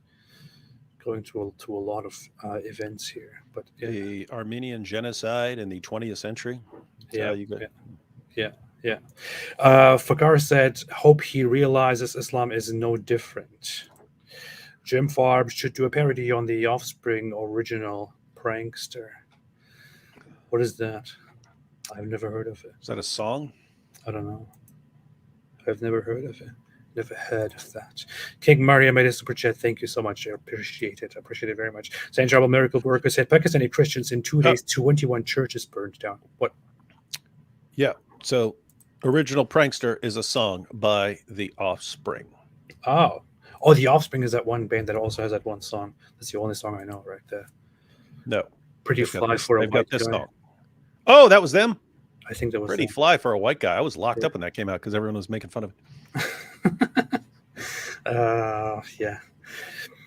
Pakistani Christians in 2 days, 21 churches burned down, 1 graveyard desecrated. There is footage of them actually desecrating a graveyard. 38 houses burned, assets, etc. so far. Why? They heard a rumor that a Christian was blaspheming. I made a video on this in which I talked about this without going much into the detail. David. Yeah, I've seen. Was that you who pointed out? I'm trying to think where I saw this because I haven't verified it, but I saw that supposedly they find the desecrated Quran with stuff written on it, and then, oh, and by the way, my name is such and such, and my family is such and such, and here's where I live. I'm a Christian. Like they find, like the person desecrated the Quran and then put all his personal information on where to find him. On there. Sounds very legitimate. That sounds very, very fake. That sounds very like legitimate. notice following that method, if you want, you get into an argument with this guy in the village, and you just go, okay, I'll go desecrate the Quran, and oh, it's me, I did it, I'm over here, come get me. That's what you do when you get into a fight or when you take something from somebody. So burn down 21 churches, but respect our book. We're going to slaughter apostates like the apostate prophet, but respect our book and our prophet. We're going to violently subjugate Jews and Christians, but make sure you respect our prophet. You've got to love this. You've got to love this stuff. It's too perfect, man.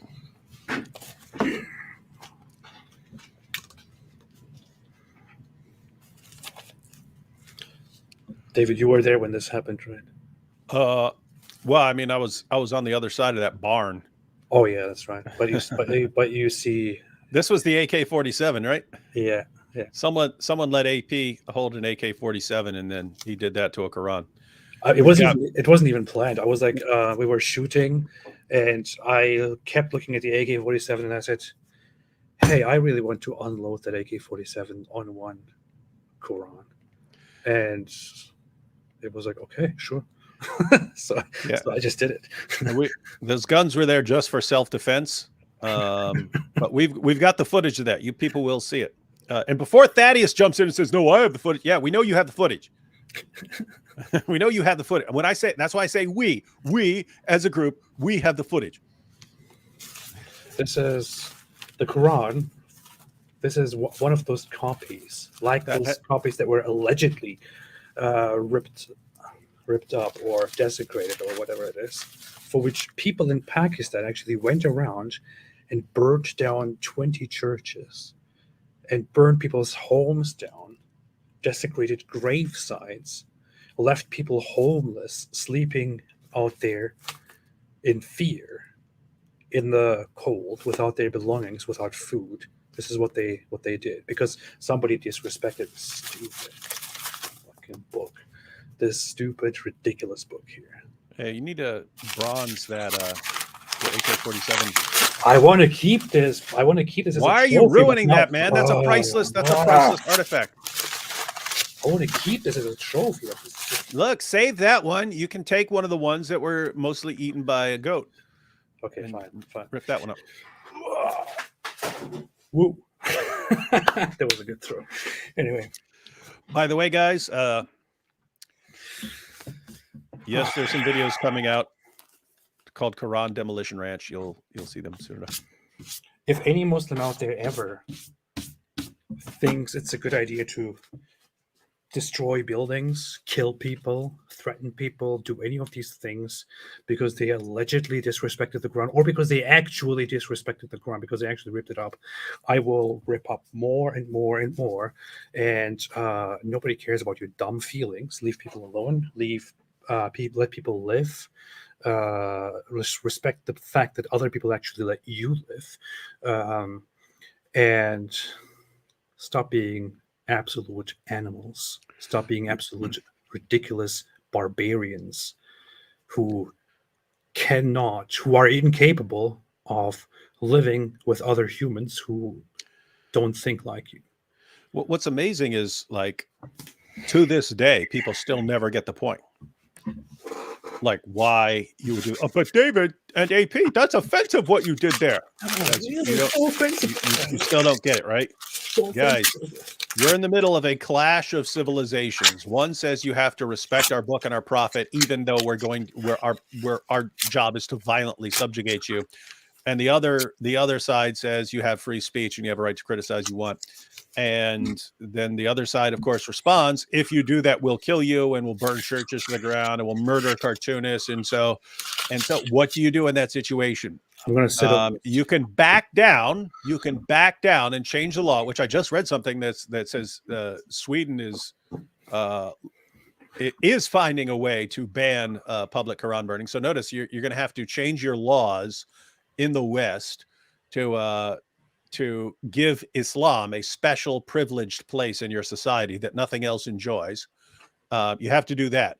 So that's one option. The other option is to just stand your ground, not back down an inch, and say, hey, we're going to look, even if we think that burning books and so on is stupid or whatever, we're going to keep doing it until you get it through your head that violence is not going to solve any issues you have. So I'll probably keep some more of this so I can pee on this later. Yeah, my view is you got to give these guys a crash course. You got to give them a crash course on, yes, in that Sharia compliant hellhole you came from. If you think that someone's desecrating a Quran, you go on a killing spree or you go on a burning spree or whatever you do. That is not going to work. You're not going to impose that rule in the rest of the world. It's not going to happen. It's not going to happen, and we will not back down. That's the message that needs to be sent. And instead, we've got a few people who are willing to stick with that. But yeah, here I stand. Here I stand. I can do no other.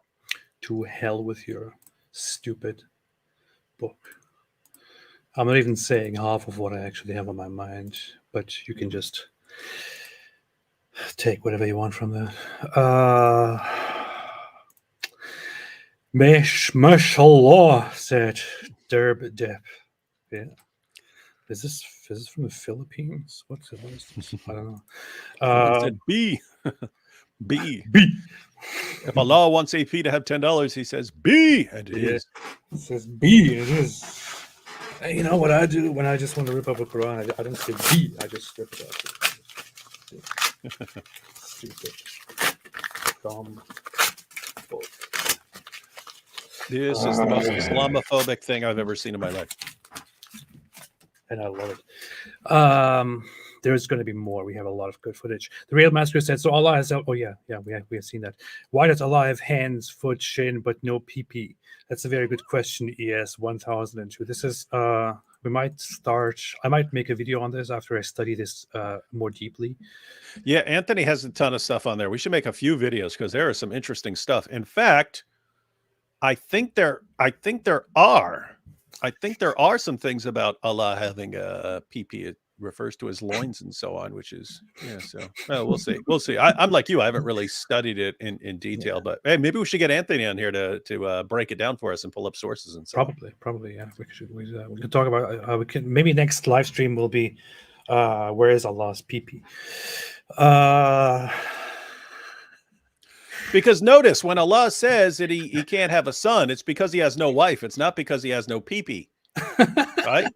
If he had no pee-pee, he could have just, well, hey, Allah, why don't you have a son? What are you talking about? I got no pee-pee. Right? He doesn't say that. It's like, I'm all alone here. I got no wife. I have no partner. Anthony Lafleur can't find a girl hot enough for me. Anthony Lafleur said, is SNEAKO having another Beduico? Absolutely. Yeah. Remember what SNEAKO did when you made that joke? Oh, that was hilarious. That's when I realized, oh, this guy's actually funny. Stormed out of the room and then came back in and just stares at the camera. That was funny. Yeah. Hustred said SNEAKO can't stop having a continually bad weeko. When are we getting an origami stream? Heard the Quran's pages are great for this. Call it Quranigami. That's what it's called already. Oh yeah, I keep forgetting. I was gonna make an Quranigami Bugatti for Andrew Tate. I think it will actually look cool, like a Quran decorated origami Bugatti. Yeah. Oh, I gotta check something real quick. Okay. Off-topic question, David. Off-topic question just when David gets up and goes away. Let's see. Oh, here is Thaddeus. Said, send you both an email about the footage. We'll collect it during our high caliber critiques of Islam. We'll be editing tomorrow, so reply if you can. We will. Pretty sure David is on top of that as well. Thank you, Thaddeus. Mo Truth TV said, nowhere in the Quran does it say there aren't female prophets. Also, Shia nor Sunni is mentioned in the Quran. Prophets in the Bible had more than one wife. Nowhere in the Quran does it say that there are no female prophets, but nowhere in the Quran is a female prophet mentioned. And when you ask Muslims about whether there are female prophets or not, it is very much an established tradition that there are no female prophets. Pretty much an established tradition. Oh, look at this. Thomas Villager said, $200 if you burn it live.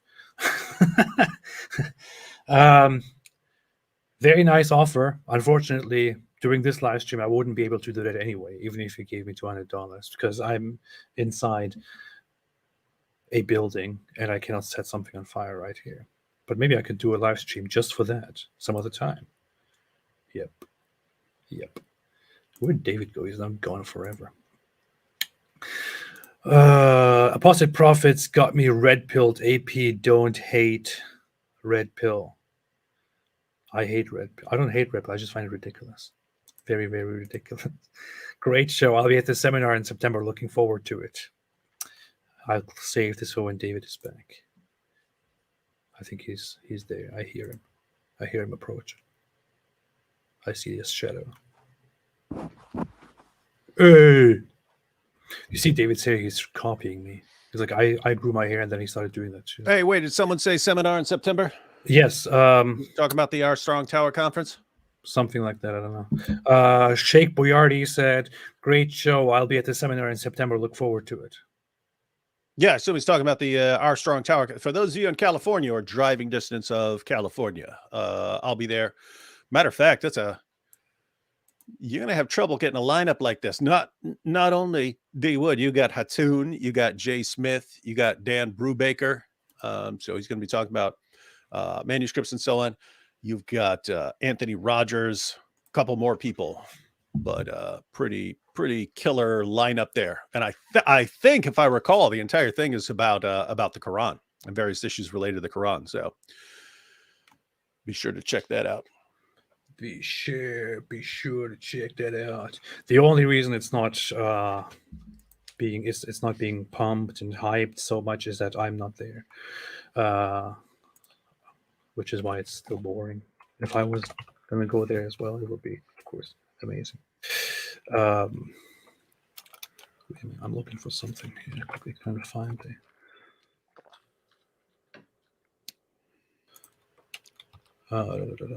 I'm looking for a clip here. Anyway, I'm going to play something here. What are you looking for? Off-topic question, David. Do you believe in pre-trib rapture? A quick question, yes or no will. A quick yes or no will do. AP, if a rapture happens, will you become Christian?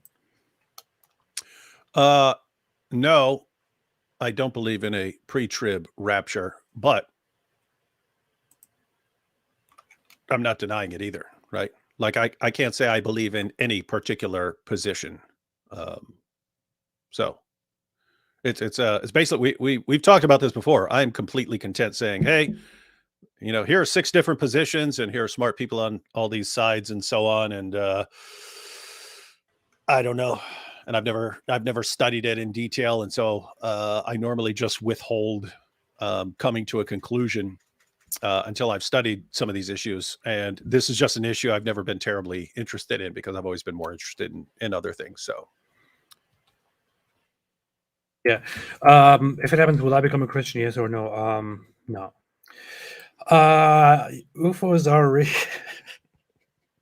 I don't know how to answer this question. Did you guys see the articles recently? What the heck? But thank you. I appreciate it. Did you guys see the recent articles with titles like "Transgender Muslim Woman Demands Ex-Boyfriend Return His Frozen Testicles"? What? There is. Are you searching for that? Is that a thing? Yes. Search for that real quick. See, these are the sorts of things where it's interesting to share them, because the Andrew Tate crowd and the SNEAKO crowd, when they see something like that, and if it's about a Christian, they'll say, you see, Christianity is collapsing because of its, because of all these things. But when you have, transgender Muslim this or LGBTQ mosque or something like that, it doesn't bother them at all.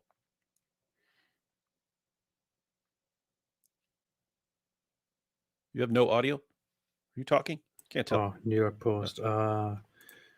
Why is this? There's just so much advertising. Did you find it? It's very simple. Transgender Muslim woman I demands. don't see anything about. I don't see any mention of being Muslim though. I see an article from Breitbart which says Muslim woman, but This will require further research, AP, to decide whether this is an authentic story about a transgender Muslim woman demanding her boyfriend. I would approach everything that give her Breitbart posts with a little bit of testicles back. skepticism, but I don't know. Not for ideological reasons, simply because it's simply about the source itself and its history with reliability. A Michigan man who identifies as a Muslim woman has filed a legal claim to retrieve his amputated testicles from his ex-boyfriend's refrigerator. What? What is happening? Okay, I don't want to know more. I will look into this later. Thank you, UFOs are real. No, I have not seen that. I don't want to even further know about it, but I think I will read further about this later on. Mr. Simon said, I can't wait for the day when the moon splits and David Wood recites the Shahada. Same. Too late. The moon already split. Yeah. Muhammad did it. Stop saying that. Tell you what. He split Aisha's moon. All right, go ahead. Why? You know what's messed up?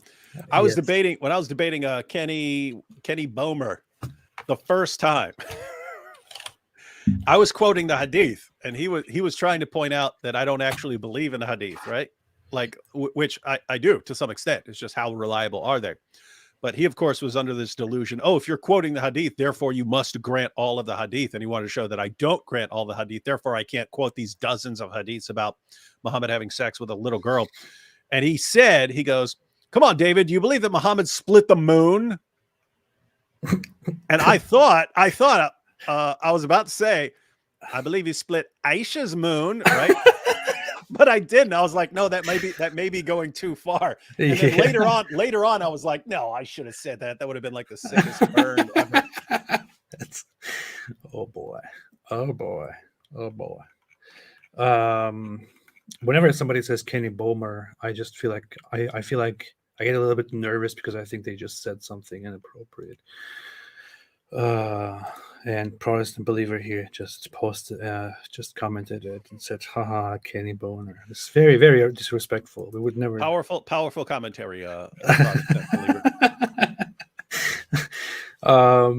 Powerful, insightful, relevant. Yeah. I'd be worried if the Caliph Uthman appeared in Sweden outside an embassy. Instead, stop scamming, man. Oh, hey, Harris. I think Harris Sultan. I think I saw a tweet by him.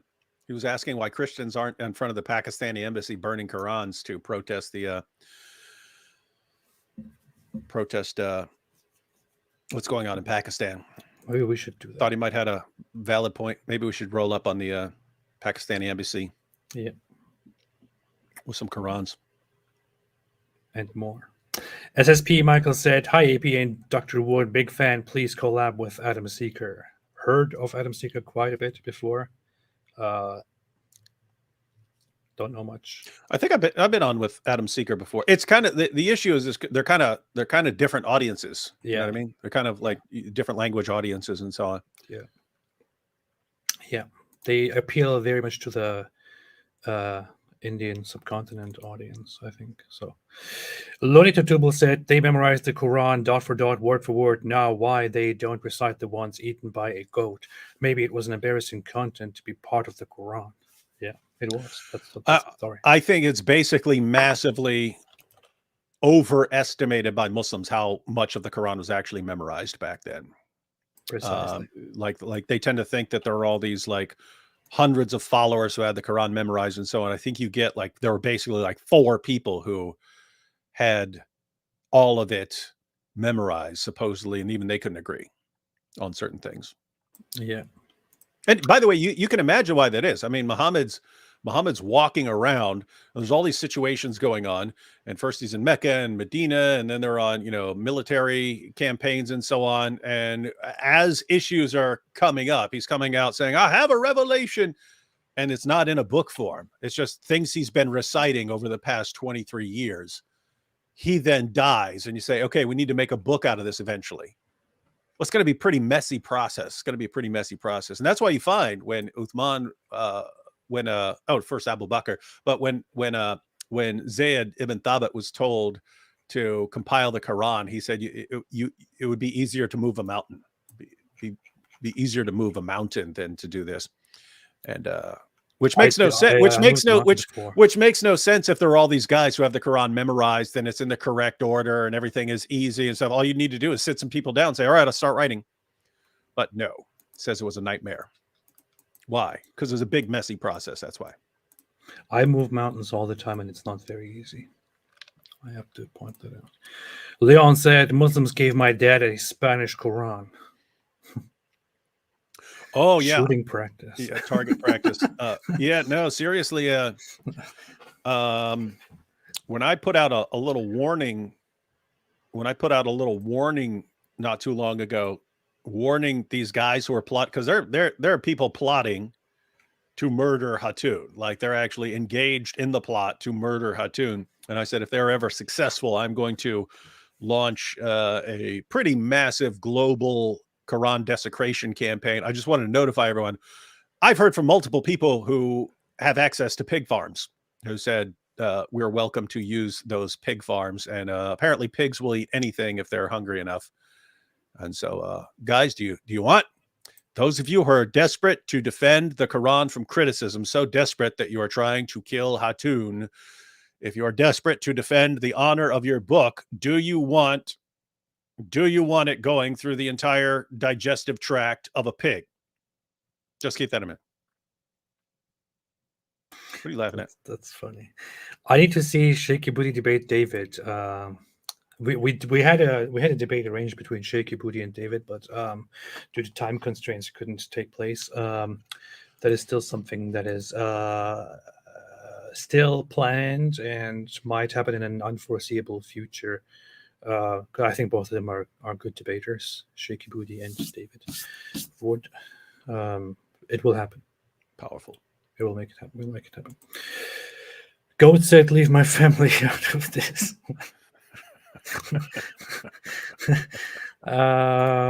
Shapkalı Fedai, which is Turkish, said, hi from Turkey, stay away from Islam. Thank you very much. Very much. You too, stay away from Islam. You can't, I know. It's very sad. But do try it. Navilak said, I fated on a Quran.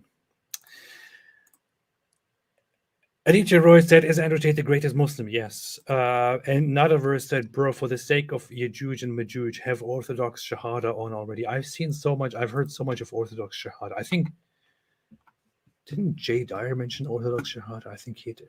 I think he mentioned him. I was recently on Jay Dyer's show on the weekend. I saw something by Orthodox Shahada. I don't remember what it is. I'm saying on the weekend. It is the weekend. No, it was actually a few days ago. Yesterday, maybe. I don't know. But yeah, yes, I should. I don't even know. I don't even know who Orthodox Shahada is and what Orthodox Shahada I does. saw a video. I can't remember what it was. Let me look. 13,000 subscribers. I'm even subscribed. See? Okay. Interesting. I'll see. I'll have a look. What did I see? What did you see? What did you see, you people gazing at me? You see a doll in a music box that's wound by a key. Not a verse. Yes, he did. Okay, yeah. See, I'm remembering it perfectly. I'm under a spell. I'm waiting for love's first kiss. You cannot see how much I long to be free. I'm on the channel. I'm trying to figure out what video I watched. Such a privilege to listen to this. Oh, wait. I just saw it. Singing. Oh, yeah. Okay. I saw Quran 547, A Nightmare for Muslims. Yeah, that's the one I watched. Quran 547, just so everyone knows, it's one of the verses, but that verse says, let the people of the gospel judge by what Allah has revealed therein. It warns you, if you don't judge by, if you're a Christian, you don't judge by the gospel, you'll be condemned by Allah. So it's an interesting verse because it's the exact opposite of what Muslims tell us. Right? Muslims say, whatever you do, don't judge by the gospel. It's been corrupted. Allah says, if you don't judge by the gospel, then you're a rebel and you're going to be destroyed. Somebody said, where was that? Zafra said, "Will you ever bring the YouTuber Give Light on the live?" I thought the name was Give Light on the live, and I thought that'd be kind of cool. Give light on the live. What? Yeah. Yo, it's Give Light on the live here, kicking it live with the squeaky flow. We're gonna break some Quran verses now. Never heard of Give Light before. Give Light is a Christian YouTube channel that serves to proclaim the truth. I don't usually, I don't collaborate with Christians. I don't like Christians. Yeah, you can't trust them.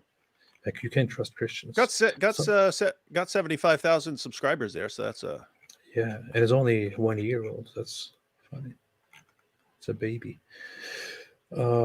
Interesting.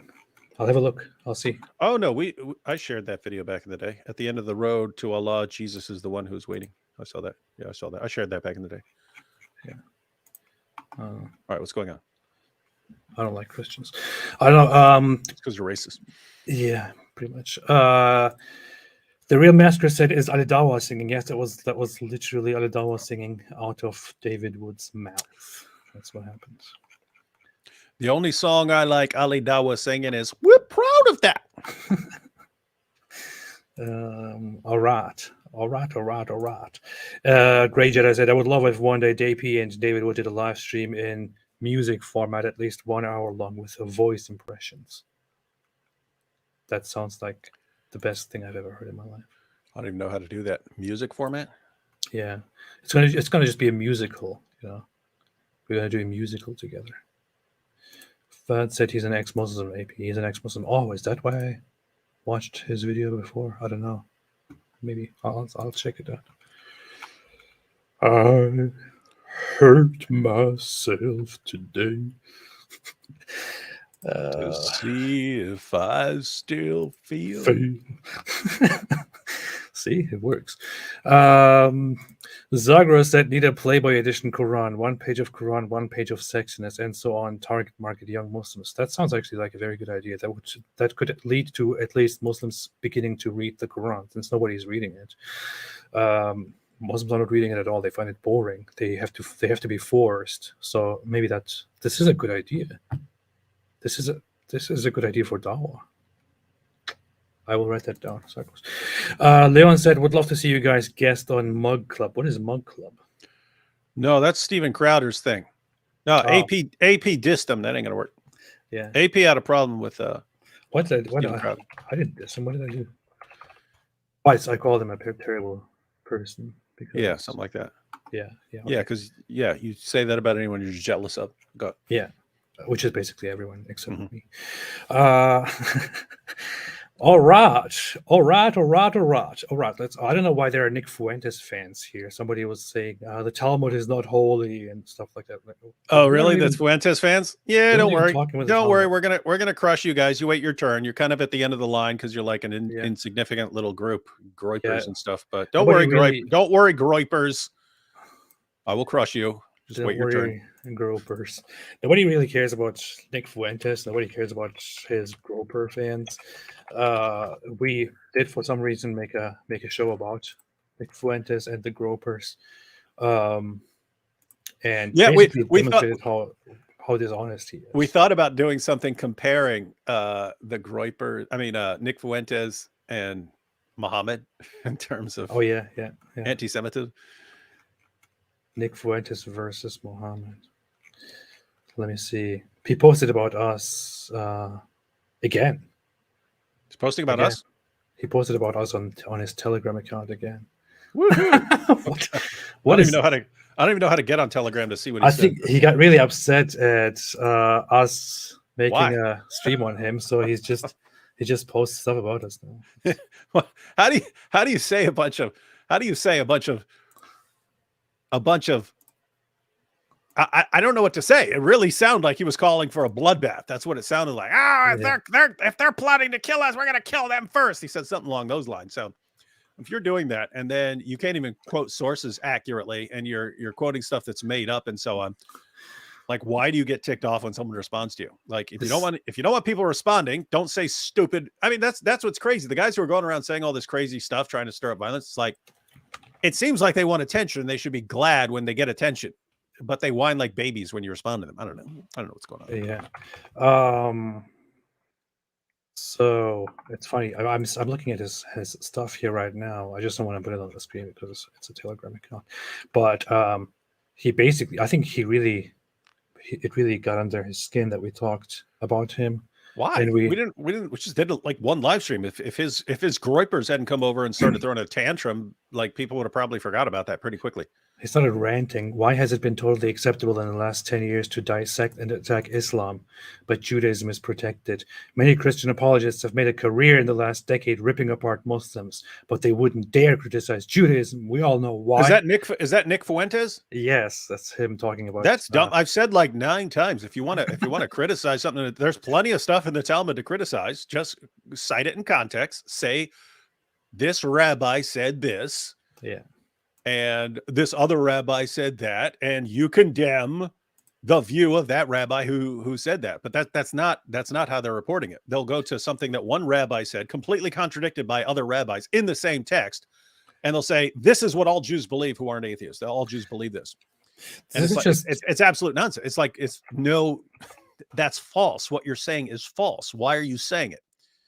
So anyway, this is just one of those examples of these neo-Nazi guys being completely dumb and acting and not engaging with the actual point at all. We made a whole live stream where we basically where we demonstrated how much he lied, how he misrepresented things deliberately, and we even pointed out that there is legitimate criticism to make against the Talmud and all of that. But from all of that, what he's getting is, so why can't we criticize Judaism? Yeah, I even said how you could do it accurately. I said exactly how you could do it accurately. So for those who weren't watching, the Talmud is a collection of debates among the rabbis on how to interpret certain things and so on, and what to do in certain situations and so on. But the Fuentes fans, they'll go and they'll take a quotation from some rabbi and they'll say, this is what the Talmud said. And they're not talking to people who know anything about the Talmud. They're talking to people who have no clue what the Talmud is. And they tell them, this is what Jews believe, when that's what a particular rabbi who's contradicted by other rabbis. I mean, and keep in mind, that's the best case scenario. Sometimes they just quote something that's made up. It's a fabricated source, not actually in there. But when they're accurately at least quoting something that's in there, they ignore the entire context of the discussion. And then they say, Jews in general believe in this, and Jews are coming after you and so on. And all we do is we actually go to the source and say, hey, let's take a closer look at this. But notice I said how you could accurately criticize it. You say, hey, Rabbi in book so-and-so, Rabbi such and such said this, and this is a really, really messed up thing to say. And therefore, anyone who is aware of this and sides with that rabbi and not with the other rabbis who contradicted him, if you side with that rabbi, you've got a messed up view. That's how you criticize it, and do so accurately. But that's not what they do. They say they'll quote something that's from a particular rabbi that's contradicted by other rabbis, and they'll say, you see, this is what Jews believe. And in an effort to stir people up to be enraged against Jews. Don't do that. That's bad. So fix it. Fix your methodology. Criticize it accurately, and you're not going to hear a peep out of me. You're not going to hear a peep out of me if you're critiquing it accurately. So here's what he said. Why has it been totally acceptable in the last 10 years? Okay, I've already read this pretty much. It is not at all a radical notion for Christians to reject an elite class. It is disproportionately Jewish. They talk about me like I'm an insane or malicious person for saying this. It only makes common sense. It logically follows that we should have Christian leadership of our country, not Sharia law, not Talmudic law, not secular humanism either. The gaslighting is crazy. I feel like I'm stating something. We do one live stream and he can't get over it. What? The gaslighting is crazy. I feel like I'm stating something so obvious, and they call me demonic. People have this deranged, almost violent reaction to what I. we played some clips of his. I don't know what to call it, lecture, talk, or whatever it is, rally with his groypers. Yeah. And then we shared some thoughts on it, why certain things are not being stated accurately. They call me demonic for it, or they want to bring in the expert to fact check me. It's like, okay, what expert? Check? What expert? All we did was actually go to the text. It's like we said, hey, why don't we look at the text? Yeah, yeah. It's like, okay, what's the fact check on why Christians would want to be ruled by Jews and atheists? Or tell me why white civilization disappearing is a good thing? How is what I'm saying more irresponsible than the status quo, which is to have porn, drugs, and degeneracy everywhere? People have See, if you're not in favor of me, you're in favor of porn and degeneracy everywhere because I'm the only solution to porn and degeneracy. The only solution to porn and degeneracy is to go on a killing spree against Jews. That's it. That's the only option. Why are people so mean to me? What's creepy is look at the likes. 2,286 likes. He's got more than the 500 groypers we heard about. People have this deranged, almost violent reaction to what I say, but then look around at the state of things in the country and shrug. We are correcting this. What are you that's the thing. I look around at the problems facing society. And when I look around, oh no, look at all the messed up stuff in society. I don't look at it and go, oh no, it's the Jews. The Jews are behind all this. I really think And then he posts this. He this says, guy's taking screenshots of he says, look at this goof, get over yourself. Actually, I look kind of cool there. I don't know what he's talking about. He's the one who looks like a dork. He took it very personally. I was like, this is what he posts on his Telegram. Dude. AP, look, I'll break this down to you. Nick, if you're this thin-skinned, like you can't handle any criticism, do not give me that information because I can mess with you pretty hard. You've already told me like everything that upsets you. That's what my brain is recording. Everything. Oh, that upset him. Oh, that upset him. Oh, that upset him. And therefore, if I want to, my goodness, I can make your life miserable, dude. If I even paid attention to you for 5 minutes, I'll probably make one video and let him freak out about that for 6 months. Get over yourself. Get over yourself. We responded to some dork calling for a massacre of Jews, and he flips out about it for 10 years. And then he posts this. It says, "It's pretty cool." He's sending people to IP. Yeah, he said, in just one day, this is one of their most viewed streams, and almost all comments are negative towards him. This time, I won a 3 versus 1, and I didn't even need to be there. Yeah, I guess that's how it works. If you send your troll army there, he sends a troll army, and then they're talking about me. He sends a troll army, and he actually did. He sent a troll army, and then they fill up the comments because they care a lot more than anyone else. And you see, it's like Tate fans, right? It's like you say something about Tate, and then all his fans come out, top G, what color is your Bugatti? And they say, see, you've been. This reminds me of Muslims. This reminds me of what Muslims often do. They spam the comment sections and say like, "Oh, you see, we won." And then they all like each other's comments and stuff like that to move the comments up to the front. But I mean, notice, I mean, we had a ton of Nick Fuentes Groypers fans in there, and we gave them the opportunity. Okay, he said this. Give us the source for this. What's the source? Find us the source. People still were coming up to me days later on Twitter saying this is the source, and they're all copying the same fake source, right? That source. That's not the Talmud. What are you talking about? They don't get it. Anyway, so those are the Groypers. Those are the Groypers. Bad idea. Letting us know how easily upset you are. This is how he sent his trolls over. This is what he does. As soon as we scheduled a live stream, and he did this very quickly. We set it up, and he immediately. Somebody told him, I guess. He took a screenshot of it and posted it on his Telegram account with a little smiling SpongeBob meme here, which basically alerts all the gropers and says, go there and troll this live stream. And the result is pretty great. We had this band of winners with really great lives jumped on it instantly. Yes, they did. Yeah.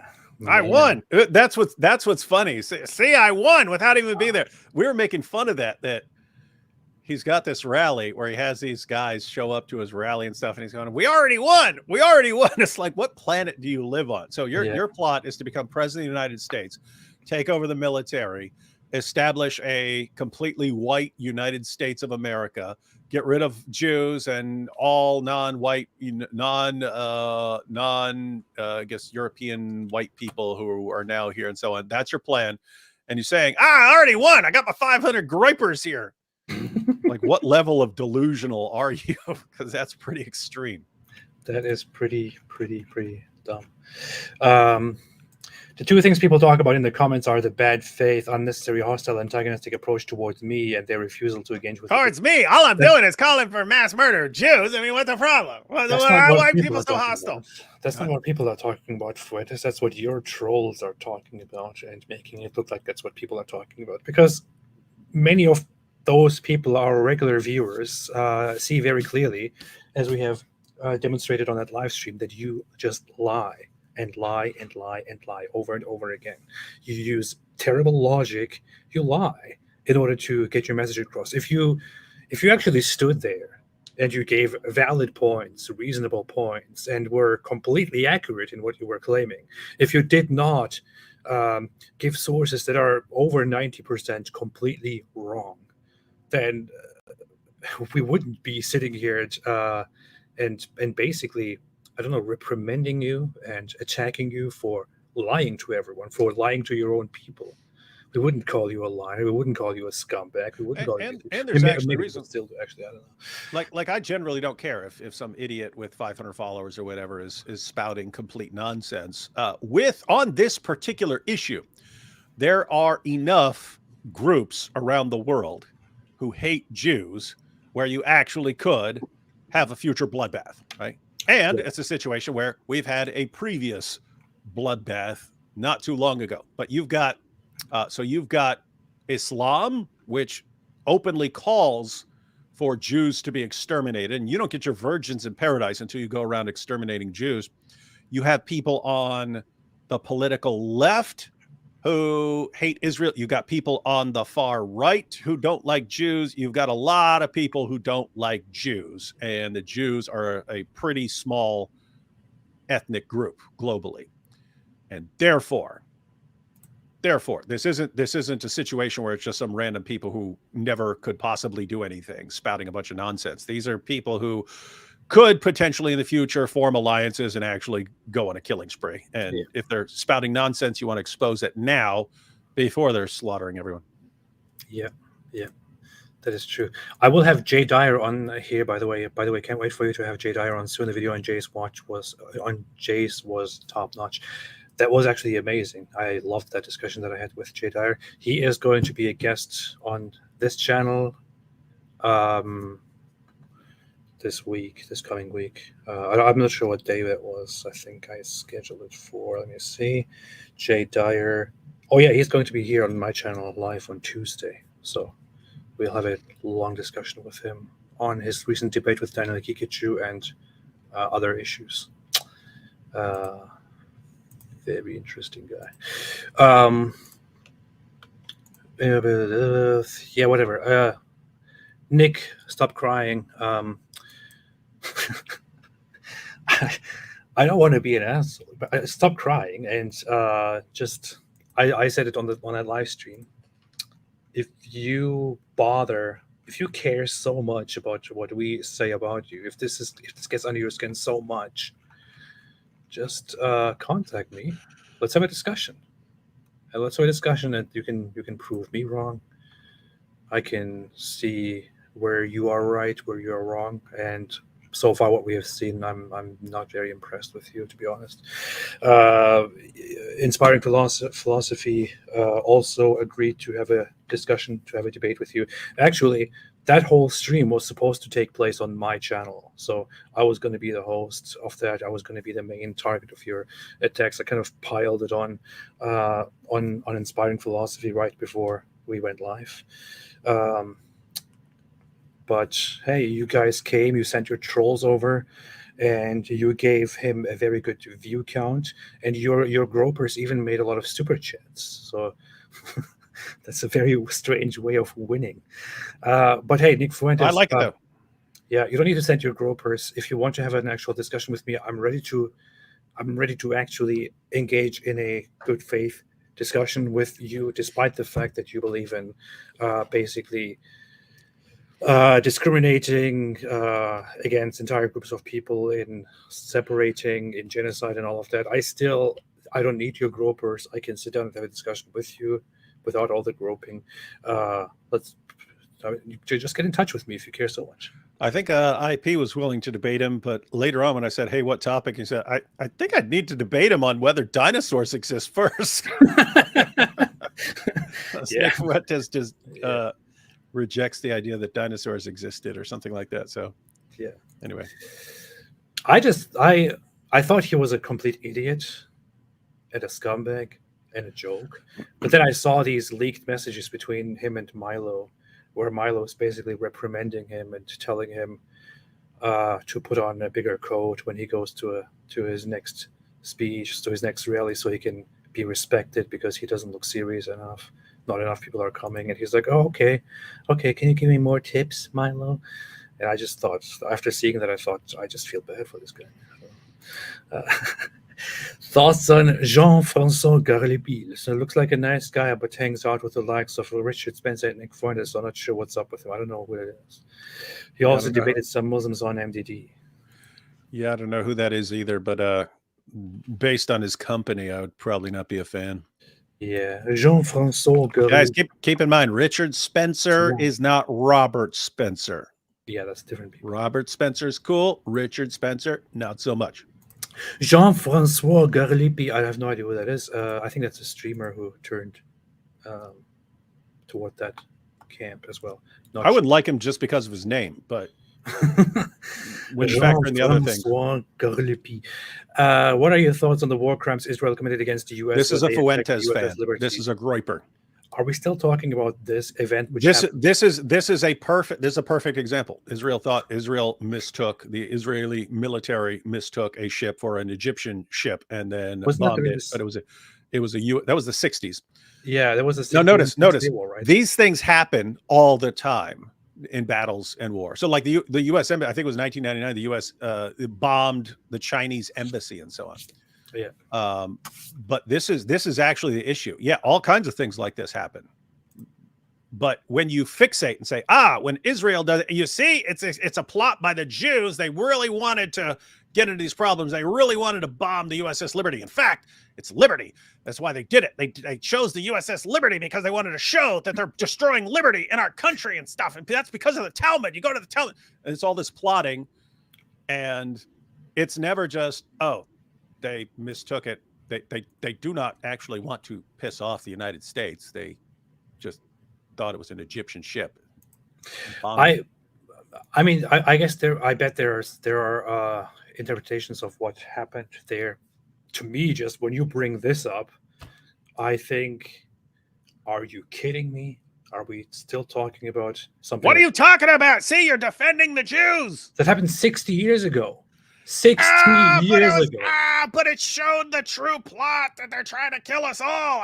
It was an event that happened 60 years ago. That's why we need Nick Fuentes. Notice it was the same thing when they said, what about the Jews banning the gospel in Israel? And you looked it up and it was like 2 people who were advocating it. And it had been rejected by the government and so on. It's like, they'll fixate on something. You see, this is the proof.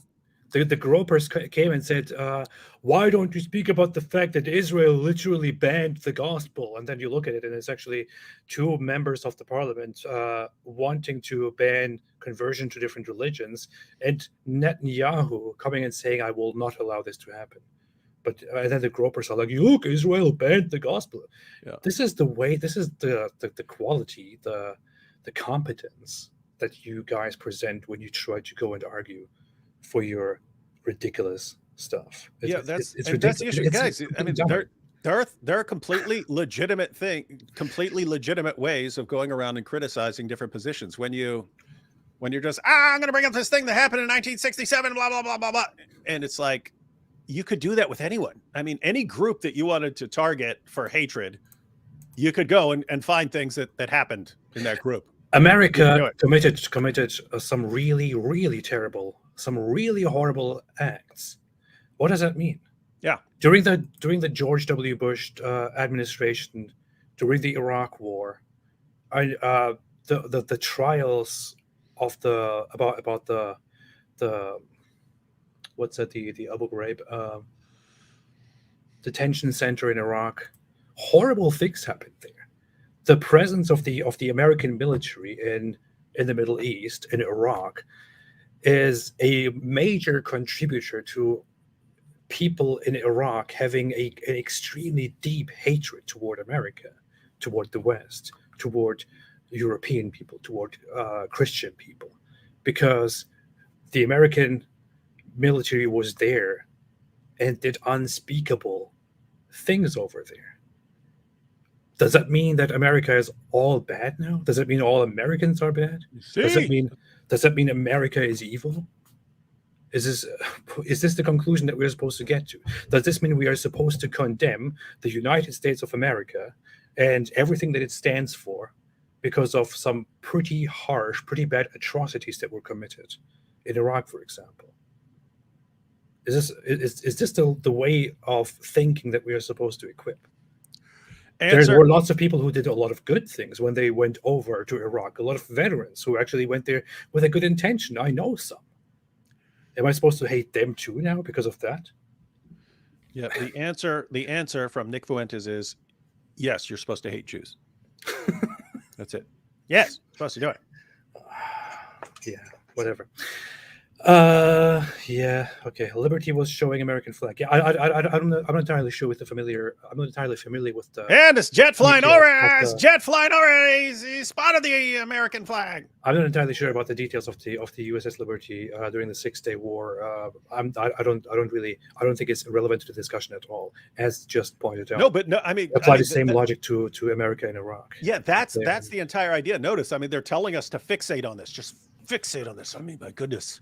They apologized for it, but did they really apologize for it? They said they mistook it. The guy mistook it for an Egyptian, but did they really, or was this really a plot that they wanted to take this out all these years ago, all these decades ago? Right. And you point out, you could do that with any nation on the planet.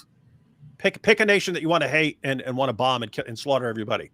And just go down the list. Oh, look what they did in 1927. Oh my goodness. Yeah, Lobo Ruckin said American isn't the political arbit, but here's the point.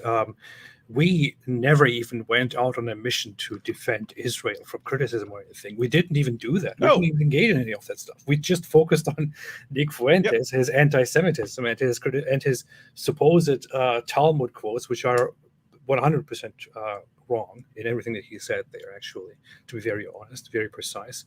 And it is other people who then come out and bring up Israel and atrocities that Israel apparently committed at some point. I don't care about Israel. I don't have any allegiance toward Israel. I don't have any interest in defending Israel. I couldn't care less about Israel. I couldn't care less about what Israel actually does. I usually don't engage in defending Israel. Although there is a past video in which I explained the whole conflict between Israel and the Palestinians, by which I stand. But I don't have any allegiance to Israel. Don't have any obligations. I don't care about Israel. Why is this relevant to the topic at hand? Why do the actions of Israel have to be a factor in whether Jews are bad or not? This is another example of how horrible these people argue.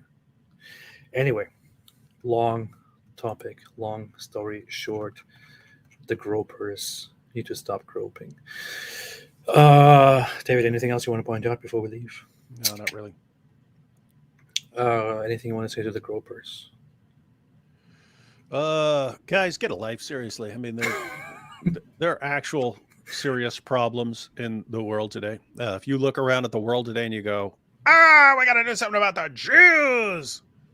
Or if you look around and say, we got to do something about this race. Like, I don't know. I think you're definitely on the wrong track as far as problems in the world goes. But I think you're basically begging to be manipulated. Yeah. Because if you have that kind of mindset, if you just go in here and say, look at this, and look what it says in the Talmud, and I'm not even going to bother to look and try to understand it. I'm just going to, we need to kill them. You're basically waiting for someone to take advantage of you. Yeah. Mentally. This mental, mate. Tony Bobo said that's messed up that he doesn't care. Okay, obviously, I guess I have to explain everything that I say in context. What I mean when I say I don't care about Israel is... You're saying you don't care about the Jews. No, what I mean by he's that... on our side. What I mean by that is I don't care about the urge. I don't have an urge to defend Israel. I don't care. I don't care. I know that there's a lot of stuff that Israel does that I completely disagree with and find terrible. There is a recent resurgence of the heavy, hardcore, hardline religious right taking over and proposing some really messed up things, and that is a representative of Israeli politics. I don't care about defending that. That is what I mean when I say I don't care. I'm not saying, oh, they can do whatever they want. They can kill people. They can massacre. Or I don't care about their existence. They can be killed. They can be massacred. What I'm just saying is I don't care about defending them. That's it. I thought that was simple. Johnny Silverball said, we just need one more bloodbath, guys. Just one more. Sure, we've tried thousands of times, but this time it will work. This time is different. Yeah, this time is different. It's always, this time is different. Thank you. All right. Thanks, everybody. Have a fantastic day. Hey, one second. I just shared a link. People are pointing out that Adam Seeker is live and that Hatun was on there. Really? So anyway, I shared a link for anyone who is wants to go look at something else. Adam Seeker's on. I don't know if Hatun's still on there, but she was earlier in this stream. So anyway, just wanted to give you guys that. Apologetics Roadshow. And they're talking. It's an English. It's Adam Seeker's English channel, and they're talking about Pakistan and blasphemy of the Quran. So yeah, I pinned it. I pinned it. We are now leaving. If you want to watch stuff, go there and watch that. Yeah. Chickman Returns said the actions of Israel matters because AIPAC controls our Congress. No, they don't. Thank you. See, my dismissing of this will also be interpreted now by them as, you see. Just stop with that. That's fine. If they, I mean, keep in mind, if they stop with keep in mind, if they didn't get our attention for 5 minutes, then they wouldn't have anything to whine about. So anyway, yes, I'll David, make a video. Wait, the link you posted is a link to our live stream that we are on right now. Oh, what the heck did I just do? You're sending people. Stop into an embarrassing us. Where is it? Sending people into an endless loop here. Oh darn! Did I? Okay. And that would be funny. All right, there. Yeah. Try that one. See if that one works. Replace pinned message. Final message to Nick Fuentes. If he wants to have an actual discussion, contact me. I'm still waiting. Otherwise, I'm going to tell you about the Jews. The Jews. You see the churches being burned in Pakistan. You know who's behind that? I'll give you one guess. The Jews. The Jews. It's always the Jews. Jews. Yeah, why can't we talk about the Jews? Gotta get the Jews. This is why we need white supremacy. And gropers go and come and control that. Like Gripers. I like Gripers. I got 500 losers spread around the world who are so enraged at Jews that they'll do whatever I say. He was crying because of the personal attacks, and now you're just doubling down. He was going to cry even more. He's going. That's what's crazy. Like we go pretty hard on various things, but we got pretty thick skin. We can take the feedback. We don't even pay attention to the vast majority of it. I can't imagine losing my mind. I made a live stream going through what I said. What a dope. All right. Thanks, everybody. Have a fantastic day, and stay away from, don't grope people, and listen to what this guy is about to say here. Stay away from Islam.